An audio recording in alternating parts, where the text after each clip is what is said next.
I broke my back. What do you mean by that? My back is broken. What do you mean, calm it down? It's a fight. Referees telling two fighters who want to fight to calm it down. He should calm down. So he's like a clown in his show, man. He's not your guy. Because Tyson Fury's back, and all you motherfuckers are under attack. Look, Eddie Hearn can say all what he likes. Who gives a shit what Eddie Hearn says? It's garbage. Are you off your tits? Have you been smoking something? Can you let me retire and be happy? Please, just please. Bombs away from the Bronx Bomber! Wanda! Let's go, baby! Let's go! I'm through. They put somebody else up and give me an interview. What are you talking about? What are you talking about? You never give me a fair shake. HBO needs to fire you. You don't know shit about boxing. You ain't shit. You not shit. I wish I was 50 years younger and I'd kick your ass. I got dropped, man. Are you kidding? No, you won the fight.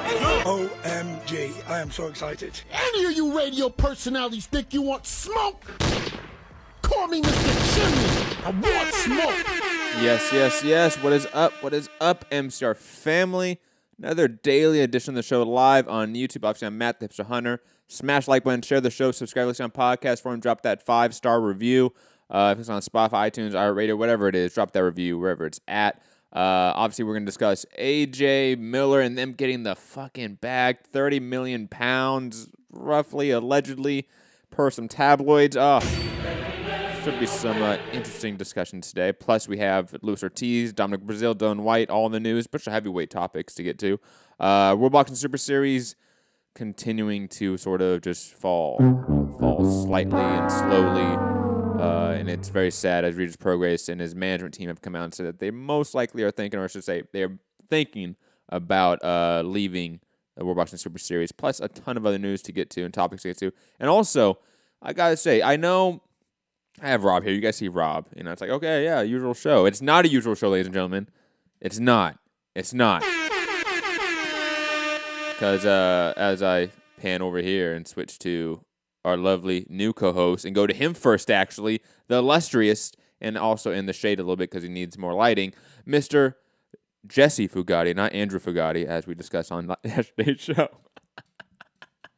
Anyways, digressing, we have a lot to get to, but I'll go to Fugatti first, as most of you have seen him on the chat. He's been our moderator there for a long time. Obviously, he sort of, I don't know if he was a mod on the last channel we're at, but he's been a big part behind the scenes for the last few years on any channel that me and Rob have been associated with. But now you guys get to actually see him, hear his opinions, and hear that he's such a fucking casual. But anyways, digressing, Fugatti, how are you doing today?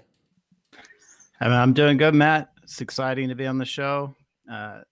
Hit these topics with you guys. AJ making killer money to fight Big Baby Miller. It's insane. Obviously, it looks like White's going to take that path to getting the Wilder fight. Mm-hmm. So a lot of big things coming up. Really cool to be on the show, and just hope everyone's excited for the MCR growth, the takeover. And as customer, as usual, as everyone's accustomed to, I should say, on this show, we're joined also by Rob, I guess, as well. Rob, how you doing? Yeah, I'm really, really excited to be on the show. Really excited. I am super excited to be on the show. Thank you for picking up on that, Rob. I didn't want to make jokes because, it's Foo's first time. You got to be nice. Because Rob... Yeah, well, I'm only fucking around. Oh, because honestly, Rob, I went back and watched my first ever podcast I did the other day, like maybe 2 days ago, because we knew Fugatti was coming on. I'm like, I'm going to see what I was like, right?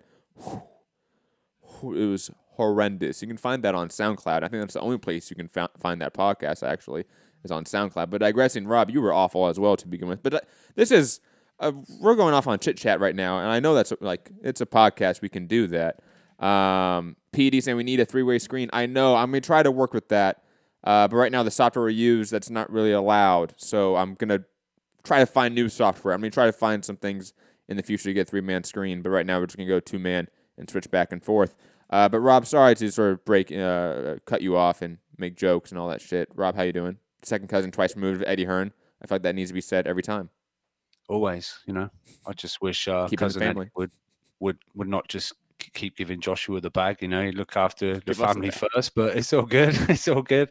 No, yeah. Obviously, this report. One of it came from the Daily Star, but one came from the Independent. So there's a little bit more validity to. We're gonna get to it. Yeah. All right. Callum Smith, is he daring to be great and going up to light heavyweight for Kovalev? We'll talk about that. A few other things in the news. So yeah, let's just get into it and see where this, where this takes us. Yes, where this new venture takes us, new horizons. But speaking of new horizons, Anthony Joshua potentially, allegedly making a career high payday. First, I think it was reported by a Daily Mail, a Daily Star. Which one was it? Star. Daily Star, which is even worse than Daily Mail. I'm highly skeptical of the numbers they were giving out, and unfortunately, the Independent, from what it looks like, even though I really trust Declan Taylor, I think he's a good beat writer for boxing. If you follow him on Twitter, if you don't follow him on Twitter, you should. If he's sort of echoing the reporting of the Daily Star, that means there maybe is, like you said, some validity to this 25 to 30 million pounds that AJ is due to make for the Jarrell Miller fight. I mean, we've heard before big, sort of purses for AJ for his opponents in the past, and they've sort of come down.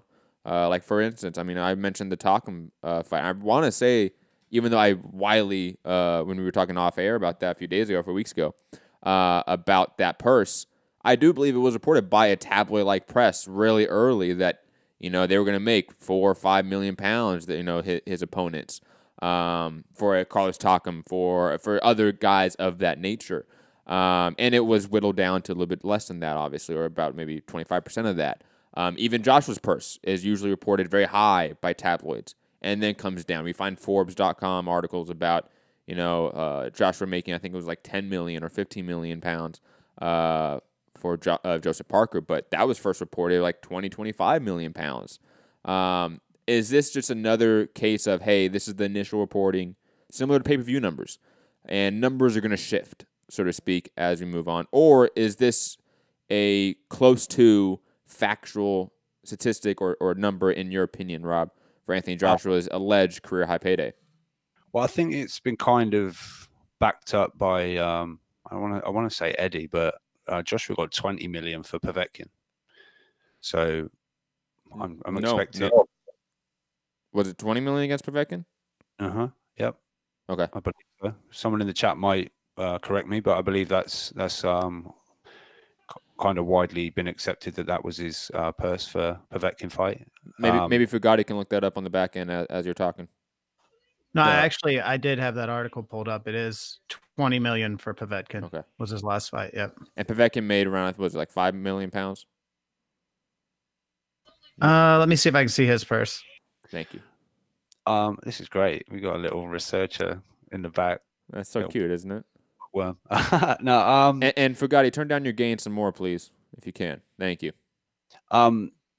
Yeah. So to think DAZN are going to give Joshua that biggest payday, I can totally believe that. To get him over there and on the streaming service, the app. So yeah, I think again, his biggest payday could be 21 million, or it could be 30. They're saying between 25 and 30, so somewhere between there. I mean, if it's maxed out at 30, that's I sort of done it in dollars for our American listeners, but that's like just touching 39 million almost. So damn. And on top of this, like most fighters, they have guarantees, but there's money on top of that as well. I don't think this number is unrealistic. I know I'm sending an argument that, hey, maybe we should be skeptical of this first reporting. I'm only saying that because it is the first reporting, and it's first reporting of alleged numbers. There's no sources being cited. None of the reporters are even saying, sources are telling me this is the number. Declan Taylor is just repeating the exact line for line item that Daily Star reported. And they even said, they didn't even cite sources or even unnamed sources. It's just, again, there's a right to be skeptical of these numbers, like pay-per-view numbers at first. But is a 30 million pound guarantee or purse for AJ possible? Yeah, it is absolutely possible. If they can pay almost $40 million for Canelo, I can see them putting in an extra $10 million or whatever it may be to get AJ to that $30 million to bring him to the U.S. because DAZN will want those back-to-back fights for their schedule. That will be a huge selling point for their just brand overall, and I think they will sacrifice a lot of money up front to get the Canelo Jacobs fight and obviously AJ Miller in the U.S. I mean, what a month if you sign up for May 4th, for the Canelo fight, you're getting Joshua on the back end of that month subscription. So it's I know certain cards have got a lot of criticism, but this is looking like, I think this year is shaping up to be a better month, a better year for DAZN going forward. And then obviously we'll see how that pans out. But yeah, what a month to sign up. It's agreed. Probably cost subscribers a lot of money if it was HBO or this, that, and the other. Fugati, your thoughts on all this, obviously, because you've been kind of quiet and taking the back seats, which is okay. Well, yeah. So it looks like it was 20 million to 6 million for Povetkin, and Real West actually said with pay-per-view that Joshua made like 34 million. I don't have any articles that prove that, but I think what we're seeing is Eddie is getting pressured to put more shows into the U.S. market to really put DAZN as like a front runner. Even kind of the topic you guys talked about yesterday, I think kind of shows that. So this Miller fight, I think, lines up with there being a lot of pressure on Eddie to get AJ built up in the U.S. market. It seems like not that DAZN is unhappy with Eddie, but Oscar has Canelo. That's a lot of big fights.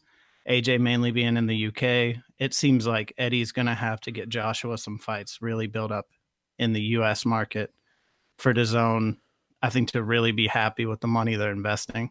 And the 30 mil, I think, sounds fine because they've got a lot of money.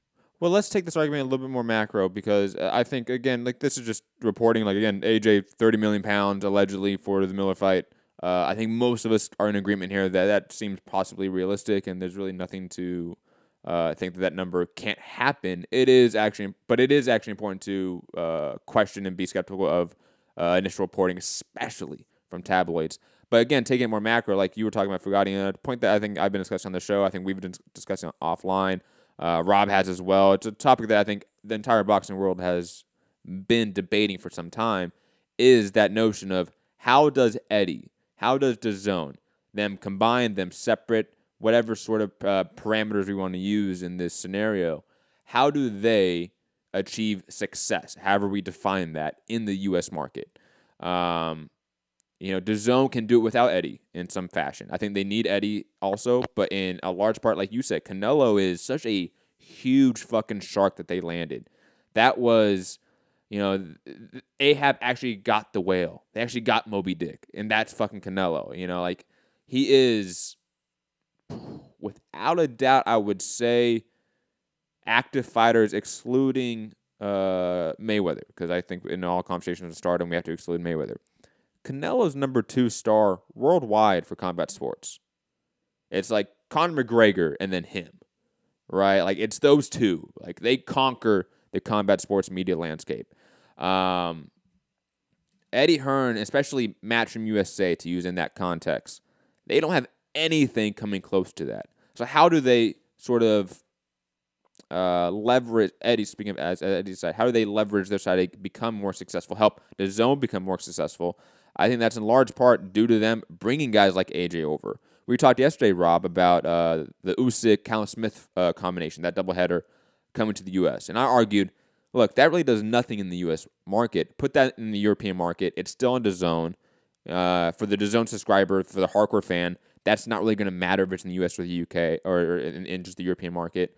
But for the fighters, it will. For the fans, like their fans, it will. For AJ, though, he is on a completely different sort of stratosphere than Usyk and Callum Smith. Like, AJ is a global superstar. So he could be utilized in a very tangible way to achieve success, however we define that, for Matchroom USA, for DAZN, for the combination of the two, for them separate, whatever we want to say. Do we think that we see, to use it in just an analogy or comparison we all know, are we seeing the Ricky Hatton part of AJ's career? Again, not saying that he's going to come and lose all that, but just he's coming to the U.S. now, and that's sort of the next part of his career is in the U.S. market with those big fights. Yeah, I think going forward, we might see Joshua in the States. I don't think this is a one-off. This is leading into. I mean, Eddie Hearn even said, "Look, Sorry, just to sort of add before you jump back in, the one-offs will now be the UK fight, in my opinion. Like Dillian Whyte will be a one-off fight in the UK, but more so going forward now, AJ will be a US fighter. He'll be forced to. I mean, I can see him coming back to do the Wembleys and still have those sort of big spectacles. But I mean, Eddie even said like. That's what I'm saying. Like Dillian Whyte, Wembley, that's a one-off now. That's not going to be the norm. That's going to be the exception now going forward, in my opinion. Yeah. But I feel like Eddie sort of mentioned that they even discussed that they would do the Wilder fight in America first, if looking at it. And I think he's recently said it does 1 million pay-per-view buys in America versus Wilder. And to me, that that's obviously meaning if the fight's in America, because I don't know that 1 million people buy if it was over in the UK at 5 p.m. on Showtime or whatever, if that's how it worked out. And I'm sort of skeptical still whether, I know Eddie said that, and it suggests that maybe they would do it on, Joshua would maybe go to Showtime for the fight. But I don't know whether, DAZN would throw a lot more money and say, look, we want that, comprise. Because we know Wilder hasn't actually got a Showtime deal, but as far as Joshua, I can see him fighting a bit more in America, and I'm not necessarily agree that Canelo's like the number 2. Then who is? Is it AJ? I'm not going to say it's AJ, but it's difficult because when has Canelo come over anywhere? Like, has he come over here? Has he been fought over? Well, I don't know that he's necessarily as big here. I'm not saying Joshua's big there, but I just don't feel like globally Canelo is as big as you might think he is. No, I think Canelo is big globally. I think if you look at like Google Trends, Google search rates, like Canelo is ginormous. You're forgetting like an entire continent of South America. Like you're forgetting like there's a massive demographic that supports Canelo. It may not just be a demographic that you're a part of. Like even I'm not part of, right? So like I'm not really tapped into the Canelo fan base in a way, but I know they're there because I live in LA, right? So I'm surrounded by that demographic, that fan base. So I see it. I may not be a part of it, but I definitely see it. It's there. And I guess it's like almost like population wise, but actual globally like spread out. I don't know whether Canelo is that. Because I'd like to know. I don't know if head over to our researcher, but what did Canelo Triple G2 do on pay-per-view with BT Sport? How many people bought that over here? How many people watch AJ fights in the US most of the time? It was like 200, 300,000 people. No, I know. Yeah, go on, Fee. I would say that when you look at the context of the sport and the popularity within the sport globally, people everywhere are going to know who Canelo is. Like they just are. That cinnamon hair, man. That cinnamon hair is iconic. And the big thing too is that like this is a guy who kind of has transcended the sport. I mean, he's got like major television ads, all of the things, kind of like AJ now, right? But if you look at, Mayweather's gone, so that hole there for someone to take that number 1 spot, it's between maybe like Canelo and AJ, but I still think it's Canelo until AJ really cracks the US market, until he really shows that he can do what he's done in the UK, in the US. And I mean, I'll tell you, I think he will. He's a good looking guy. He's a great talker. He's good for the sport. I don't think he'll have any problems. I don't think he'll have any problems being extremely popular in the US. The joke is always that like Nija in the chat's always saying that any woman watches AJ, in the UK. I mean, I think that he'll be huge in the US. So I think that's just, his next thing.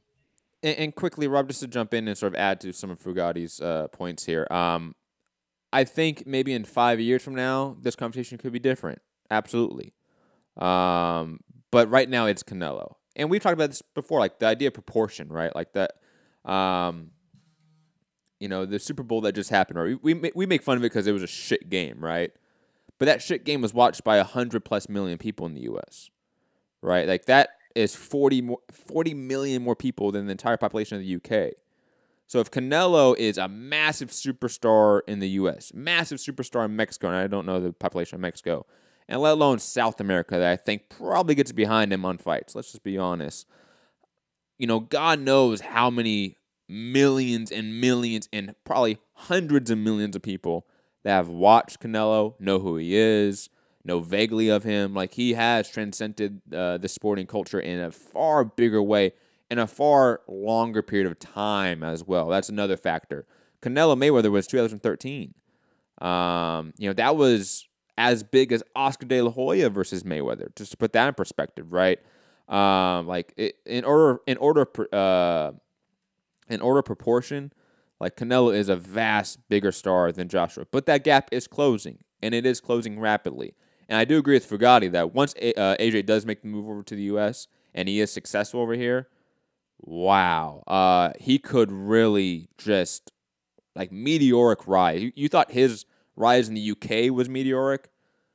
Wait and see what happens if he starts being successful in the U.S. market and starts beating guys like Wilder and Big Baby, etc., Dominic Breazeale, whoever, again, in rematches. He will be something utterly impressive, something that we probably have not seen since Mike Tyson era of superstardom. But he has to do it first. I can't give him that until he does it, unfortunately.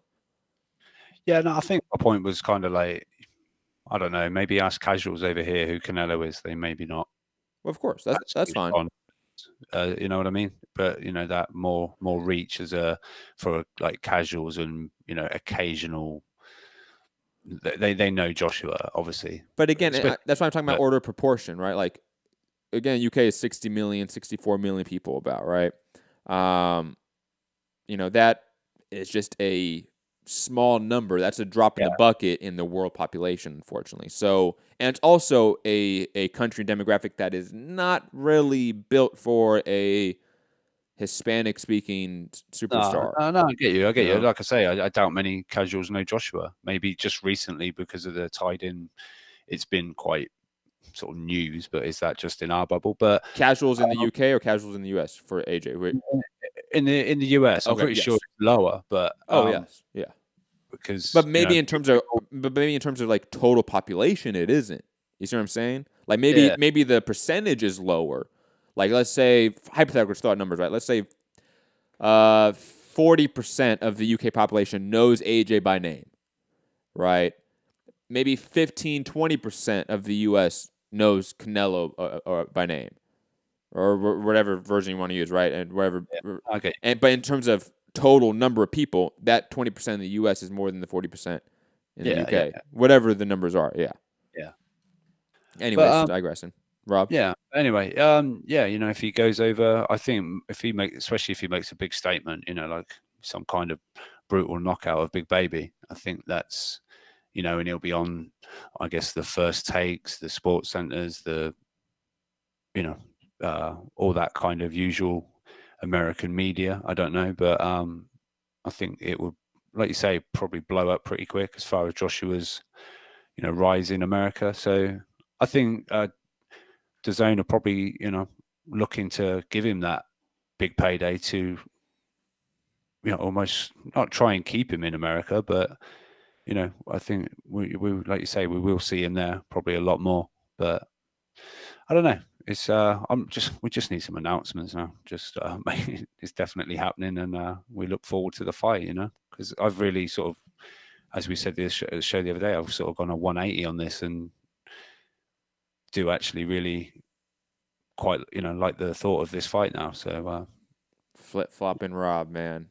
He's all like, "No, White deserves the fight. White deserves the fight. Miller's just a big talk. He doesn't deserve it." And then all of a sudden, They make the fight. AJ's getting a big paycheck. He's like, oh, it's the best thing ever since sliced bread. No, I didn't know about the paycheck. Don't give me that shit when I change my mind. Flip-flopping bullshit. Get out of here. It's added to your flip-flopping. All right, it's added to the list. But no, I still think Whyte deserves it. I still think Whyte was. Oh, we don't need to go down the road. It was a joke. It was a joke. Relax. No, you started this now. You pointed at the rabbit hole. I went straight down it. But you know, but quickly, since we're sort of sticking to the topic of AJ in the U.S., right? And a quick transition over to Luis Ortiz calling him out.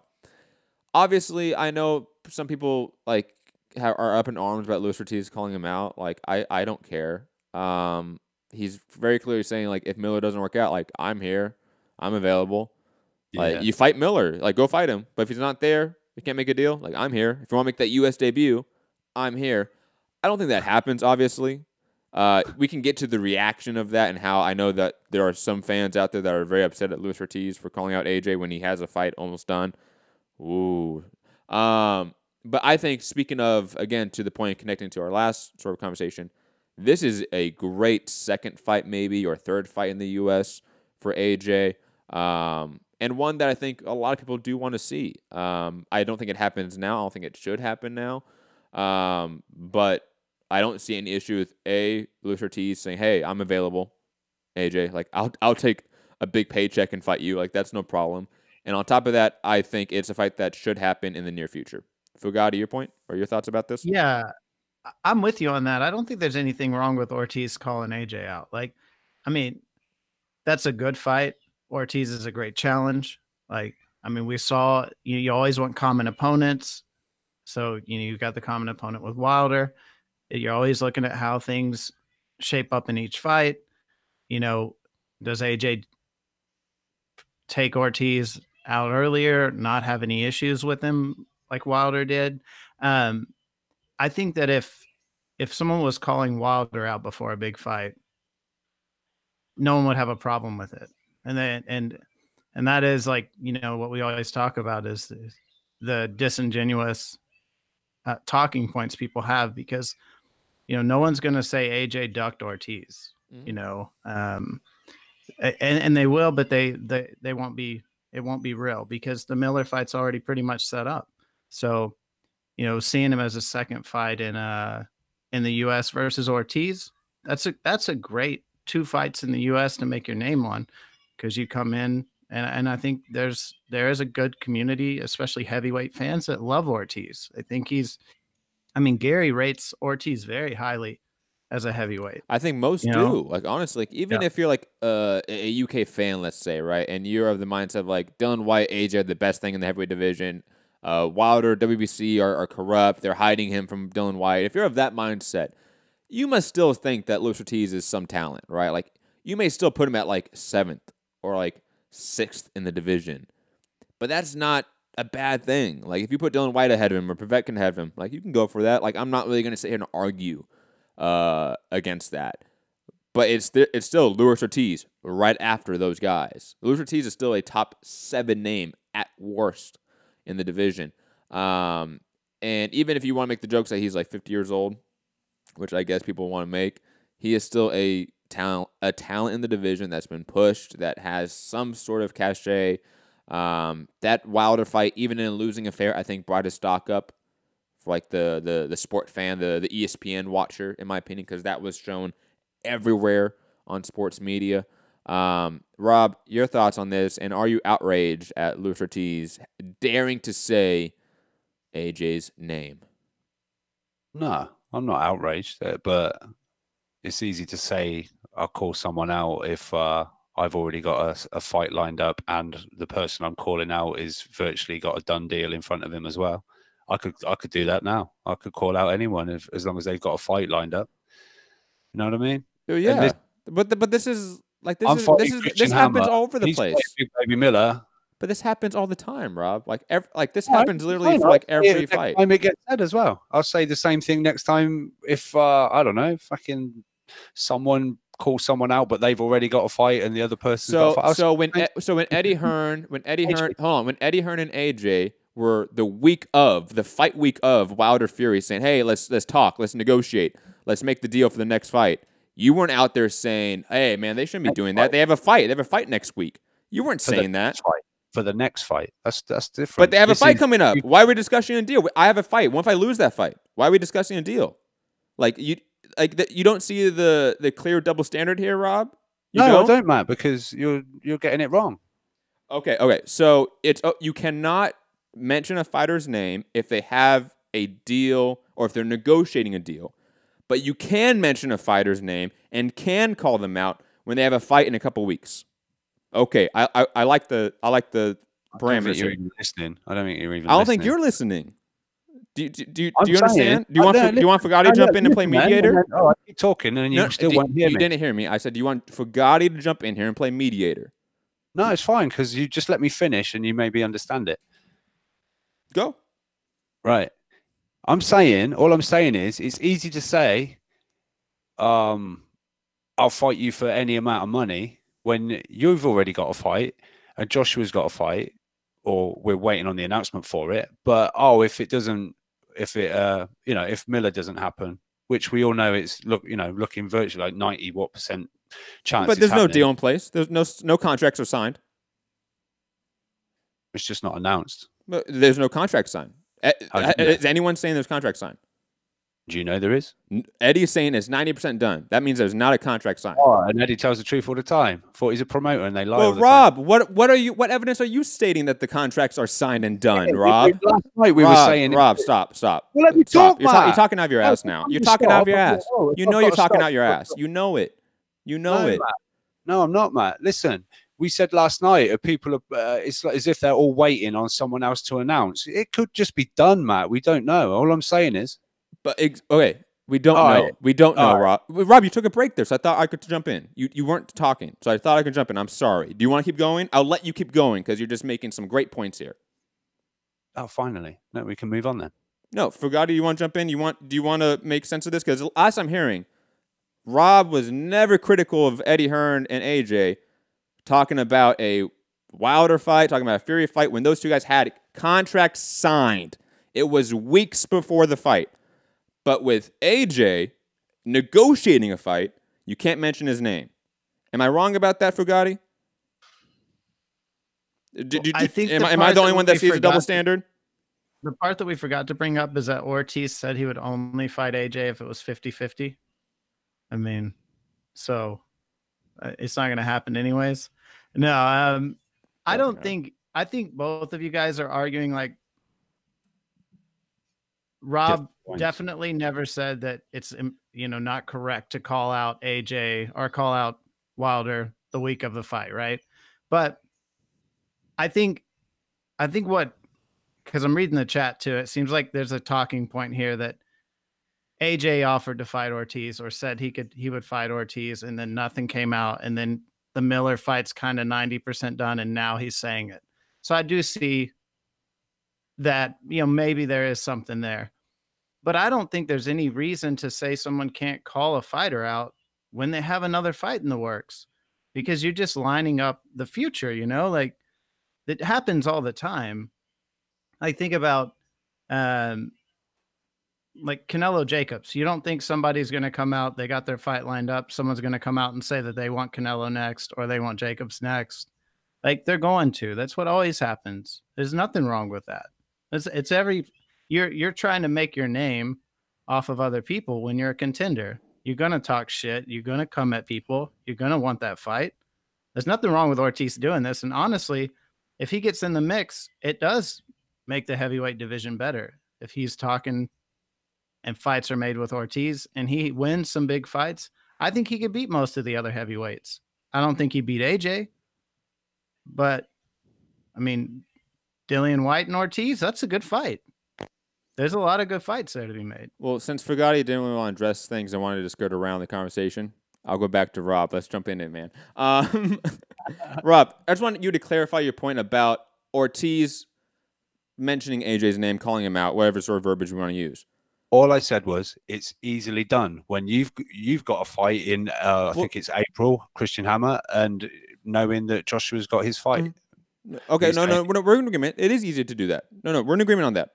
Is it a problem though? Is it an issue? Do you not like it? Is there a negative connotation in any way to Luis Ortiz calling out AJ in this period of time? I just feel it's convenient. It's easily done. As in, my point is, does he really mean it? Because he says for any amount of money. But guess what? He'll get an offer or something at some point, and it'll be AJ's lowballing again. Do you know what I mean? That's my kind of thing. It's easily done because I think, does he really mean it? That's all I'm saying. Well, I think if Eddie Hearn and Al Heyman called each other up and was like, "Hey, let's just make AJ Luis Ortiz right now," you don't think they would cancel the Christian Hammer fight? Like, you don't think they could do that? I think they could absolutely do that. Is it convenient because it's easy to call out people? Yeah, it's of course easy to call out people. I feel like trying to say like he's not serious about fighting AJ, which is a weird stance to take. He did sign with Eddie Hearn and wanted to fight AJ for several years. Yeah, which he could have, but he then decided to go and fight. Well, Eddie wasn't giving him the fight. Eddie wasn't giving him the fight. It was an order of mandatories. That's what happened. And then he was removed from the WBA wasn't he? Well, no, he was removed after he went to Al Heyman, I believe. Because that was in part due to the banned substance test, right? Am I wrong about that?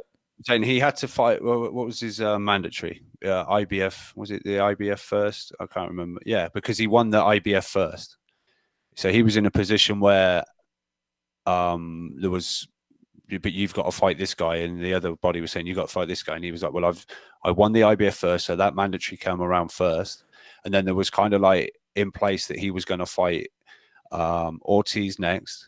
But then Ortiz decided to go and face Wilder. Luis Ortiz had 3 fights under Eddie Hearn, and not one of them could be AJ. Anyways, digressing. I just want it to be all known now that fighters, if you mention other people's names when they're either negotiating a fight, they have fights done, they have fights in a couple weeks, you are not serious about fighting them. You are joking. You are not a serious person. How dare you? But moving on, Rob, Mr. Serious Face. I just don't feel he-beans. I just think it's convenient that AJ's done. Or it's not done. It's not done. All right. Oh, we don't know either way. But well, it's if it was done, we would know. It's not done, Rob. Like if it was done, we would know. You can't say it's done. You have 0 sentences we know to show when we to know. that. That's all, isn't it? That is the fact. But is it done before we know? Rob, yes. Rob, is it done? Yes or no? Yes or no? Is it done? Yes or no? If you say I don't know, I swear to God, Rob, I will mute your ass and go to Fugatti. I swear to fucking God. Don't say I don't know. Don't sit on a fence, Rob. Mr. Fence Sitter. It hasn't been officially announced, but could it be done? Yes. But you have nothing. You have nothing to back that with, Rob. You have 0. Eddie Hearn's saying it's not done. He's saying it's 90% there. If it was saying it's 100% done, we're going to announce it in tomorrow. That would be it being done and it not being officially announced. Come on, Rob. You know it. You know it, Rob. You know it. It's okay. No, you know it that Eddie always lie. You know, promoters lie. Promoters don't always lie. Promoters, Rob. I know you want to twist my talking points against me. That's fine. Promoters often lie. So that's why I take them with a grain of salt. But when promoters have a fight that's going to make their fighter 30 million pounds and it's done, they don't sit on that. And you know it. I know it. And you're just talking out your ass to defend Eddie Hearn when you don't need to.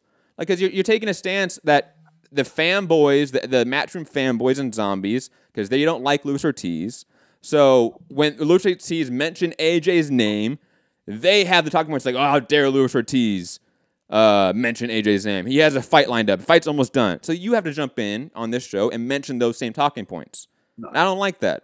I don't have my own opinion. That's fine. I don't know why I'm here then. I'm just saying, Rob, I've seen those same exact talking points in the chat, in on Twitter. Like, none of that is relevant. Like, again, it's not consistent with you. It's not consistent with your thoughts on AJ, with Eddie Hearn, etc. And you know that. So I'm apparently defending Eddie, but I just called him a liar. Because you're now taking. You are definitely saying, Rob. You're definitely taking the stance to be anti-Luis Ortiz in this situation. And you know it. Because that is a Matchroom talking point, to be anti-Luis Ortiz. I'm surprised you didn't make a joke about him being 50-plus years old. Matt, if you think back, with the whole Wembley date, AJ, who did I want AJ to fight? And what was my reason? Sorry, repeat that. When the whole AJ's got Wembley for April 13th, way back, and it was obviously that we weren't going to have Wilder, who was the next best option? Who did I say? Was this was this before Wilder Fury? Was this like on Name Redacted channel? Like, was this like in the summertime when that April date was sort of like confirmed, or was this like a month ago? I'm trying to remember. I'm trying to remember as well, but way back when I said I want Joshua to face Luis Ortiz because Wilder had said anyone who gets through Ortiz, they get me. That's my word. Then sorry. So I was like, I want the Ortiz fight, and I was even back then. I still think Dillian Whyte deserves the fight. He's done this, that, and the other. Who was Luis Ortiz really fought to earn that shot? But as far as the story, because I wanted AJ to get the mic and say, right, I've beaten Ortiz. Now can I have that Wilder fight and like mic drop and just walk out the ring? That was, I remember saying that at the time. So it's not from any Ortiz fight or any. Well, then you should come on this show and say, well, I would love for Luis Ortiz to jump in here and take the fight instead of Jarrell Miller. Jarrell Miller doesn't deserve it. He's not talented enough. You can get AJ 30 million, 25 pounds, whatever it is, to go fight in the Barclays Center, Madison Square Garden with Luis Ortiz. Go do that. You should be saying that. The deal's not done. Then you would have called him a fanboy. No, I wouldn't. That would be consistent then. That would be consistent. Yeah, but I think making your American debut, I think you need a big baby to do that shit talk. You know, Ortiz is going to be. No, you're probably right. Again, I'm making just a point. You're probably right about that. But again, just stating, and also people in the chat, all the UK fans that are obviously here because Sporting Icons shouted us out. You have to realize that every time I or anyone else on this show has a opinion or a talking point that's countering Eddie, that's countering you guys, that's not Name Redacted channel. That's just people having objectified opinions, unique opinions, and it's okay. It's okay that people don't have the same opinions as UK fans and Eddie Hearn talking points. Like, it's okay to have that. And if you are upset that I don't have the same opinions as Rob or Eddie Hearn or AJ or Sporting Icons or anyone else, I don't think you clearly know what this channel is, or clearly don't know who I am. So please step the fuck back before you start comparing me to anyone on Name Redacted, because that's just some bullshit, and you know that. Call in anytime. 323-870-4051. Press 1 to get in the queue. All of you international listeners in the chat. PD, Aaron Munoz. I don't know if you're Aaron Mason. Sorry. Who else? Fat Apples. He never calls in. Potential Lunatic. New Day. All of you guys. Skype. Mixed Combat Radio. Please tell me why Luis Ortiz is a dirtbag for calling AJ's name. Please do that. I know. I didn't say you, Rob. Did I say you? I am the chat. I am these UK fans. But anyway, come and get that smoke with Mattster Hibbs. I want smoke. I think like at Rob's house, Sweet Caroline plays like all day long. It is actually they hardline that shit. That's my alarm clock. That's my alarm. I wake up to. I just wake up straight away. Ba ba ba. And then you go straight to IFO interviews. Yeah, #1 on trending, by the way. Coogan with Eddie Hearn. Just so you know. Oh, geez, you know, Eddie Hearn talking point. You know, I realize this totally off topic because I like go to Twitter trends, right? And it took me forever to realize they sort of like format those trends to like your search patterns, right? So I had to go like click off that manually, and then I found like the actual like top trends. I'm like, oh damn, it's not combat sports. That sucks, man. I thought we were so big. Yeah. No, but on Google, YouTube trending, Eddie Hearn #1.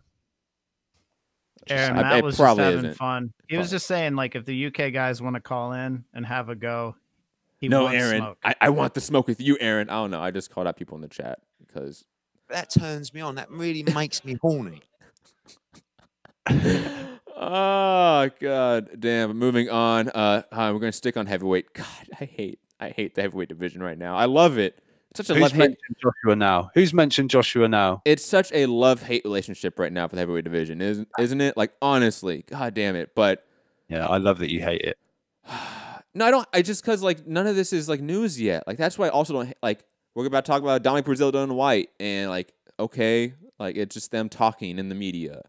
Like I hate that shit. Like it just like lose or tease. It's just talking in the media. Exactly. That was my point. It's just talk. Yeah, but I mean, like it's harmless talk. This stuff is annoying. Dominic Breazeale, God, he has no like awareness of his stature in the division, even though he's the mandatory. Now stating that he's open to the idea of facing Dillian Whyte with a brief caveat. Fight has to be in the U.S. I really hope that's not like a actual sticking point, because I actually really want the Dominic Breazeale Dillian Whyte fight. To be honest, I think that would be a great main event on top of like a Joseph Parker, Derek Chisora fight, top of the Dave Allen. Who's he fighting? God, Rob. Lucas Brown. You broke up right there. Sorry. Lucas Brown. Thank you. I heard Chris Pratt. Swear to God. I'm like, Chris, he's not fighting Chris Pratt. Like he's in the Guardians of the Galaxy. But anyways, I hope that, again, this is not a sticking point for this fight. I hope this fight does happen because it would clear up the WBC situation. And also, I think it would unite a lot of the fans, like the UK fans that hate Dominic Breazeale, that hate the WBC, people that are PBC zombies. Like, it would combine the fan bases because I think we would all be in favor of this fight happening. Am I wrong about that, guys? No, I think you're right. I think you're right. That fight would really unite those people because, you know, oddly enough, the PBC zombies do really support Whyte because that somehow detracts from Joshua, and then supporting him taking on Breazeale somehow protects Wilder from getting that ass beat.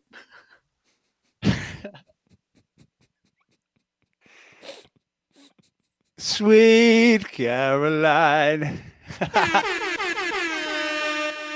I didn't have like a bump. That was my. That was the closest thing I could have after that. It was almost bum bum bum bum. That would have been a better one. The fail, but because that singing was not good, Rob. I don't care. I've heard you sing to our little pre-show. Well, first off, I was a drummer. I do not sing. You were like a lead guitarist, weren't you? Like in a band, like you like I think were like a singer at some point. Like I expect more from you. Anyways, digressing. Hang on. La la la la la la. Let me. La la la la la. I'm joking. Yeah. Again, this is just. I think he knows that isn't going to happen. It looks like Whyte is locked in for the O2 pay-per-view in the UK.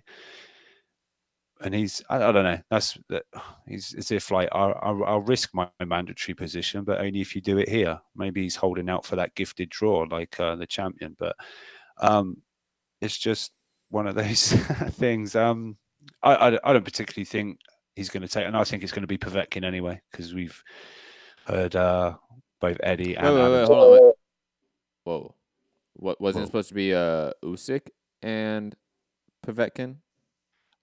So now is Povetkin fighting 2 times in the first 6 months?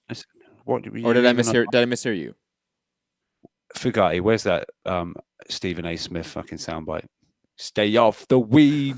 Stay off the weed. That was the worst Stephen A. impression. Yeah, stay off the Yo, weed. that was like that was like what's his name? The fucking not Lindsey Graham. The fucking devilish looking motherfucker that from Alabama. That's no longer Attorney General. Fugati, help me out here. Oh, Jeff Sessions? That sound like Jeff Sessions. That sound like Jeff Sessions. That's definitely Jeff Sessions there. Yeah, you need to put the gain back on you. Rob, sorry. Repeat what you said, because maybe I did mishear you. I do apologize. No, I think the fight that's looking for Dillian Whyte is Povetkin, right? But you mentioned, am I wrong that you mentioned Usyk and Povetkin on numerous shows?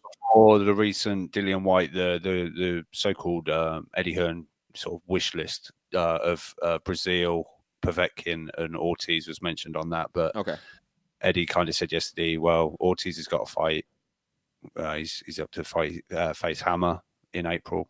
So you don't think we get Breazeale? You think we get Povetkin? Yeah. Quickly, Fugatti, do you think we get Breazeale, or do you think we go like a Povetkin route or some other route potentially? I'm sorry, for what?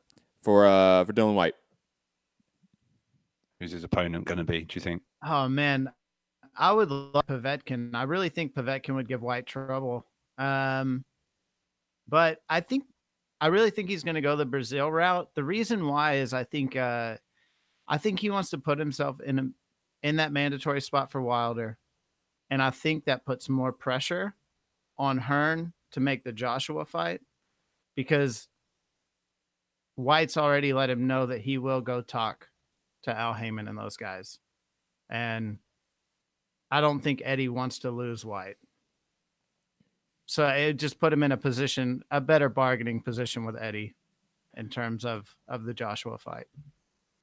Yeah, I mean, I think he wants that Breazeale route, but I just don't think he's going to get it, because I personally don't think Breazeale will take the fight, and because I don't think, why should he? He's next in line to face Deontay Wilder. But what was I going to say? I had a point. I just love the fact that suddenly Dillian Whyte has gone from UK bum to US star in the space of a month, just because he went over to America and chatted to Al Heyman and ESPN and shit like that. Hey, I just love the turnaround in his career. Hey, just talking to Al Heyman once does wonders for your career. Okay, let's look at Dillian Whyte. Well, I've always respected Al Heyman. But I'll say this: that's how fanboyism works. But I'll say this: I think I'll be honest. I think that's a very small minority of the fan base that thought that post that meeting. I think a lot of people post like the Joseph Parker win, like post Lucas Brown. I think Dillian Whyte has worked himself back into this position. The Dillian Whyte wins, like it's.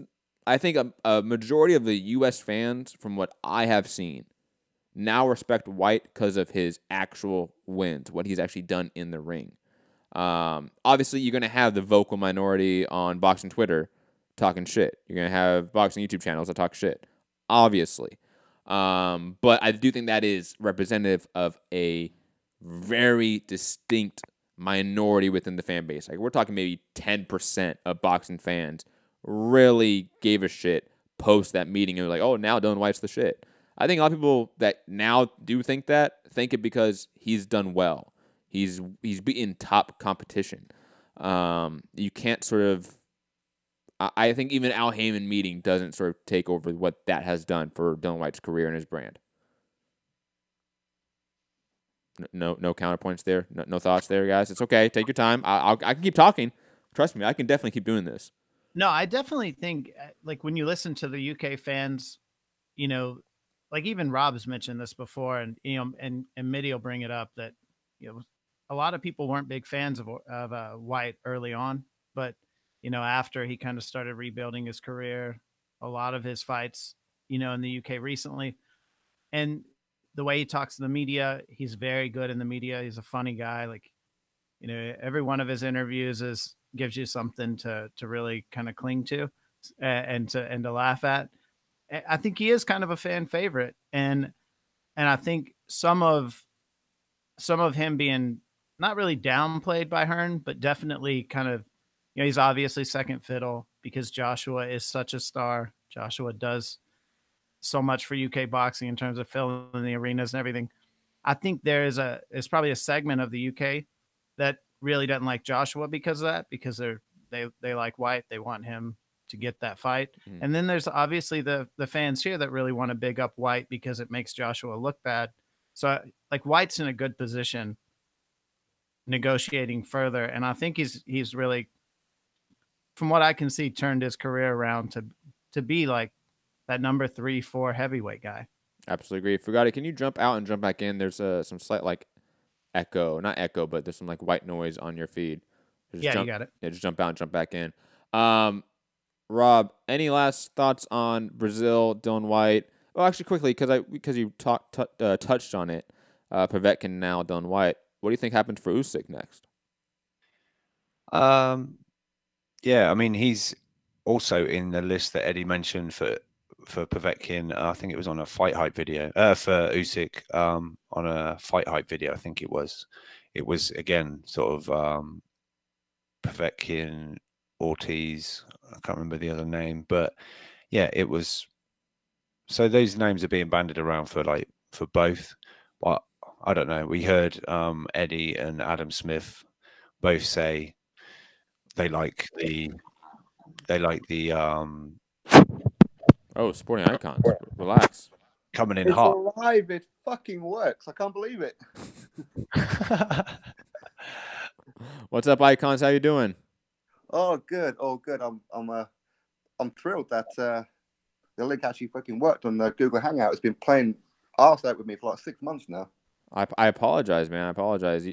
Rob should have put you in contact with me. I definitely could have helped you out better than Rob because he's, looking at him an old man. Like he barely knows how to work the YouTubes. But icons, how you doing, man? What do you want to talk about? I'm just joining with whatever you guys want to talk about. You're talking about Miller. You're talking about Whyte, big up team body snatcher. He will smash the fuck out of Joshua, Wilder, and Fury on the same night. Just getting that in there. You want to talk fanboy? We've got. We thought Rob was a flag waver. Well, it like Rob is like stereotypical UK fanboy. Like Icons is smarter. He plays like I'm gonna stick to Dillian Whyte, like that second tier star, right? And really ride with him. And to be honest, like Icons, you've worked out pretty well, honestly, because obviously your channel is doing well. But on top of that, Dillian Whyte has been doing very well. Like you gotta be proud of that. Like even Dillian Whyte could, in theory, lose to AJ, Wilder, and Fury, right? But I think he beats probably everyone below that, in my opinion. Like even I think at this point, I think he beats Luis Ortiz, honestly. That's a fair comment. Fair comment. I mean, probably since the AJ fight. I mean, when Whyte fought AJ first time round, I was an AJ fan more than a Dillian Whyte fan, but he kind of like won me over. And since then, I've been saying how Dillian Whyte is improving, and he's proved me right each and every time. So long may it continue. Agree. But the good thing about it is that if AJ loses, never mind. I still got Whyte, so it's all good. Got that backup. So, Sporting Icons, who do you think we're going to end up with for April 20th, Dillian Whyte pay-per-view? Who do you think it's going to be? Povetkin. Yeah. Then who do you think we get for Usyk? Usyk. There was talk about Parker. I heard that name being mentioned, which is an interesting one. So we don't get the Chisora fight, you think? No, I think Chisora. I think maybe Chisora may rematch Takam if Michael Hunter don't do it.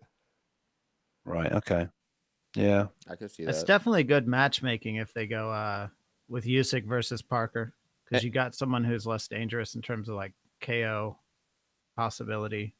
And on top of that, like it consolidates like your financial situation, because instead of having Parker, Chisora, Takam, and Michael Hunter, now you sort of cancel those two fights, make them one, have Chisora, Takam two, and then make Usyk versus Parker in the U.S. I don't think that's a bad idea.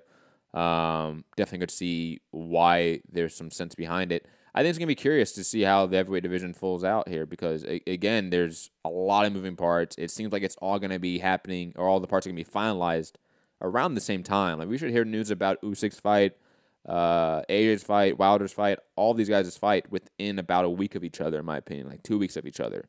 I think AJ Miller, I think Eddie says it's going to be announced this weekend. I think he's talked about.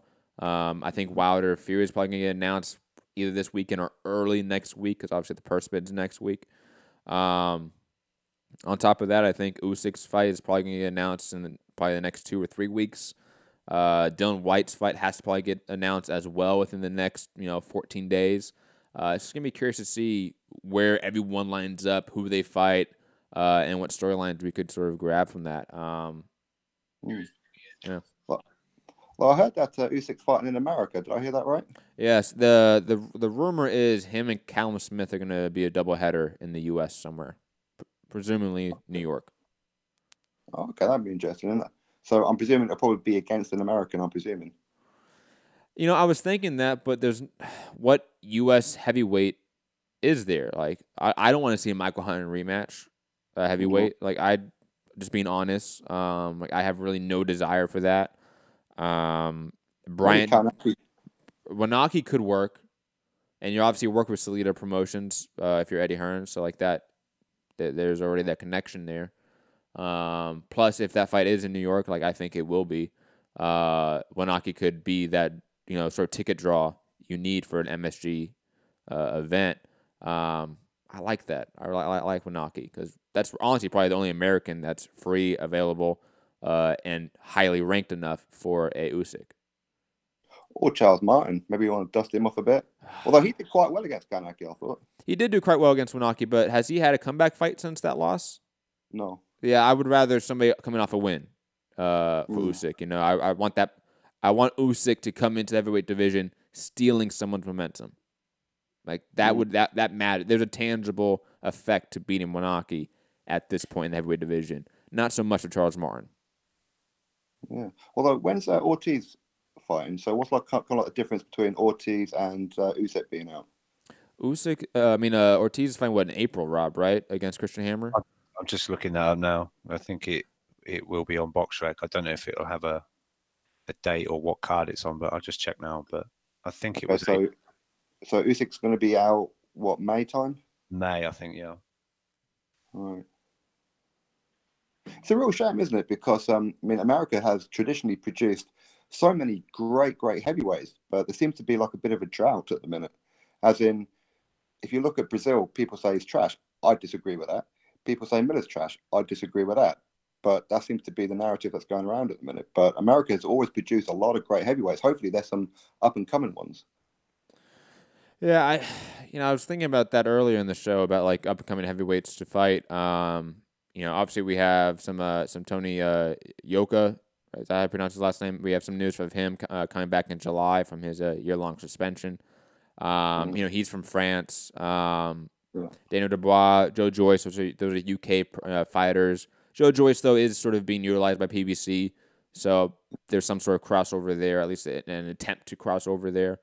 But really, there's not a bunch of U.S. heavyweight prospects like on the rise from my mind.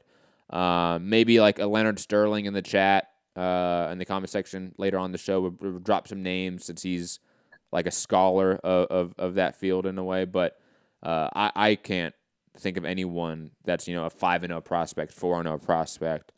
People that are amateurs that are coming up that are heavyweights that have gained any notoriety. Not that, again, maybe Fugatti, maybe Rob, but I doubt any of us really remember or know of any upcoming U.S. heavyweights. Very quick. They've got Luis Ortiz, Christian Hammer on Saturday, the 2nd of March card, which is Brian Castano and Alessandro Lara and Nunez versus Edna Cherry so far on this card, which is apparently the Barclays Center in Brooklyn. March 2nd. So. Okay. Well, what do you think of Nicosi Solomon, though? I don't think much of him at this point, I'll be honest. Potential Lunatic mentioned Trevor Bryan, 20-0.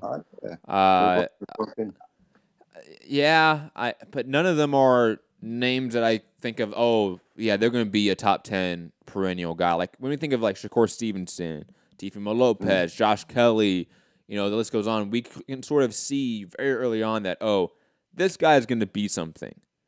We really don't have that in the heavyweight division usually. Like even a guy like Deontay Wilder, like look how long he went from Olympic bronze medal winner to club shows off TV for 20+ fights, and that is just bad marketing. That wasn't it? And it's just a situation here where I don't know if there is even the eyeballs on sort of the up and coming heavyweights. There wasn't one on Wilder for a very long time. Like people knew about him post Olympics, but people couldn't follow his career for a very long time because of him being off TV, in club shows, in bars, wherever he's fighting, and that's just the way it is for a lot of up and comers.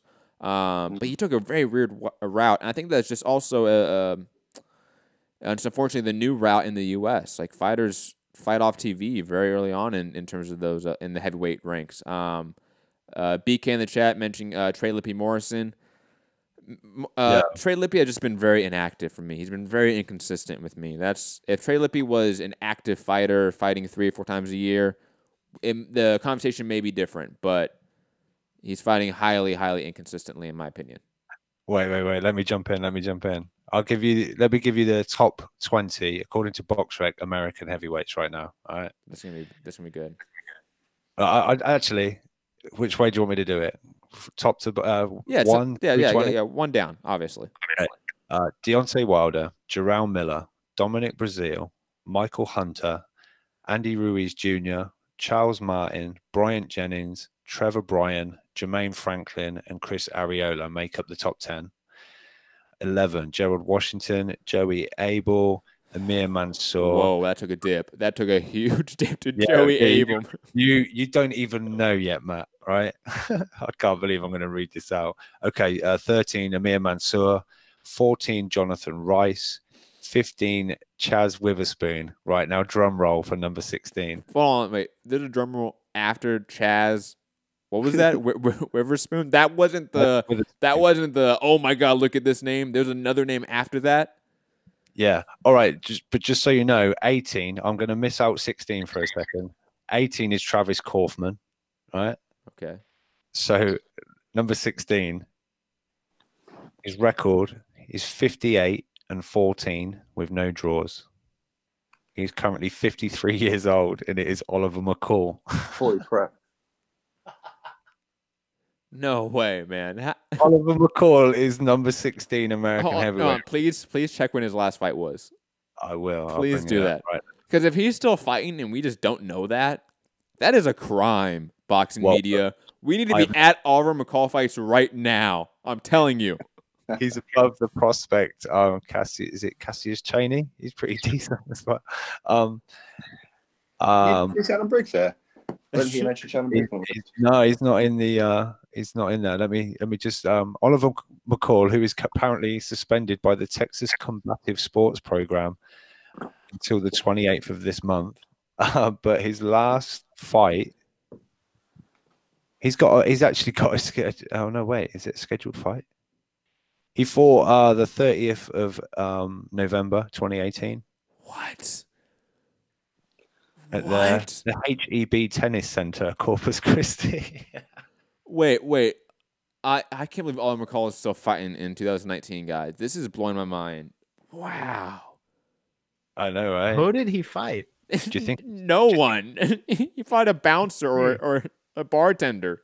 Did he fight a stairwell that was too tall? He beat Corey Barlow, who is no wins, 4 losses, and 1 draw. No wins. Hold on, can you imagine being the guy that's no wins, 4 losses, and 1 draw, and you're fighting Oliver McCall? Can you imagine that's a story you're gonna tell your grandkids one day? That's hilarious. Journeyman boxing at its finest.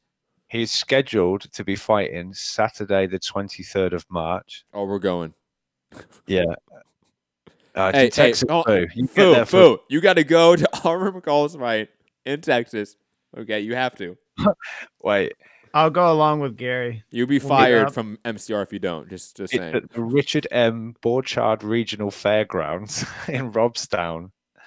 All right, Foo. So you got the address. Is he from Texas? Oliver McCall. He's Corpus Christi in another Texas state. He must be a Texas guy. He must be. But on the card, Cristina Fuentes against Iranda Paula Torres, Raymond Guzman against Jazz Phipps. Jazz Phipps, 10-6-2. TBE. Yeah. But McCall's opponent, he's got a winning record of 9 wins, 3 losses, and 4 draws. Three of his last 6 fights have been those draws. But anyway, look, 53-year-old Oliver McCall, shout out to you. This got me very sad because now Obiz made a very good point saying McCall must have major CTE. That's a very sad point to a fun topic we're discussing. But you're probably right, especially since McCall has never really shown the greatest mental fortitude, to put it lightly. But digressing from that, Sporting Icons, if you wanted to stay on for the show, we're going to jump into another topic. I'd love to get your thoughts on this as well. Go for it. World Boxing Super Series. Oh, God, guys. I gotta say, ladies and gentlemen, this is. I said yesterday. It's a bad breakup that just is. You guys are pushing off. Okay, Regis Prograis is like that dime that you had in high school, right? Like that 10 out of 10 that you had. That you sometimes you think about like, oh man, back in the day I had it, right?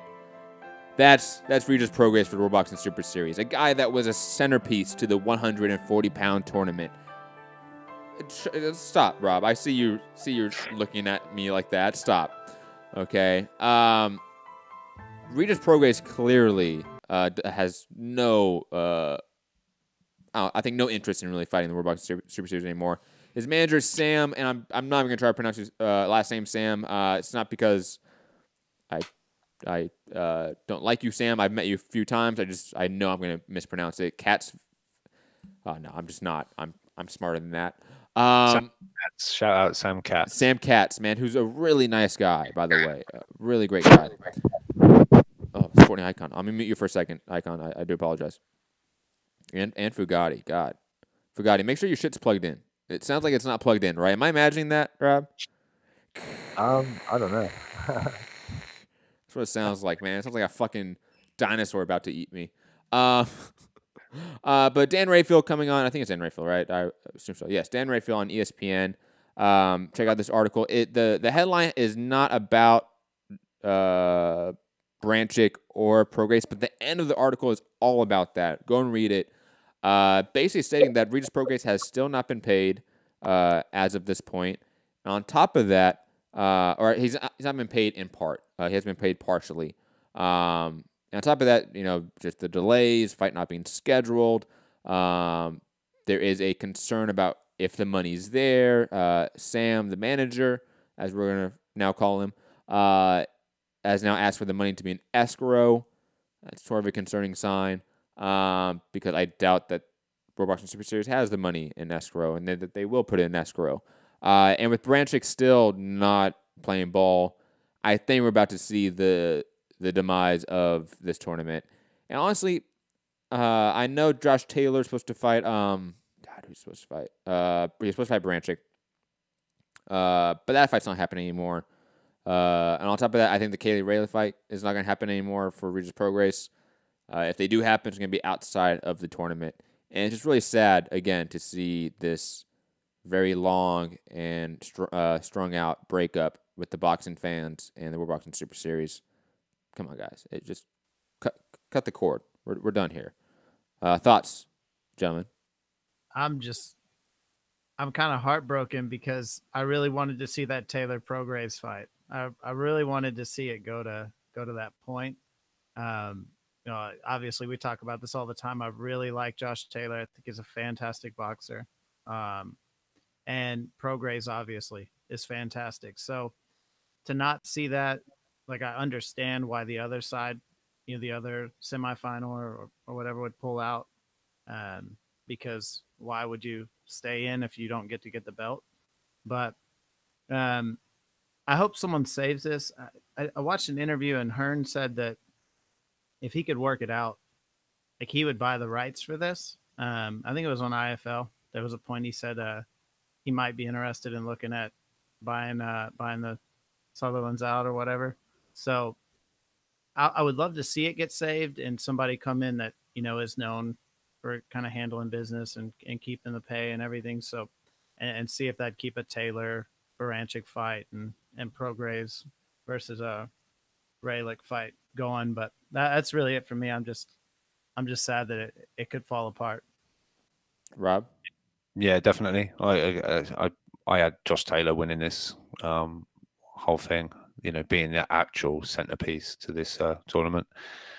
Yeah, it's sad, fighters not getting paid in full for fights. Like you say, having to almost have that money guaranteed in escrow waiting. Yeah, I don't know. Just pull the plug now. This is just getting ridiculous. What we're going to get, like, stand-ins, but then that's not what this was about. This was about, I know for Prograis, it was all about, I signed up for this because titles were up for grabs. He wanted to come in here and get titles, just like Josh Taylor, just like all of them, and going in there. I know, so obviously the champions were probably promised good money to come and defend their titles on the World Boxing Super Series on that platform. So yeah, as we said yesterday, it's been a complete shit show this second time around. And there were even little signs in the first season of it. You know, there was the odd little thing were cropping up, and even coming into this second season, it was like the money's not going to be quite as good as the first season, and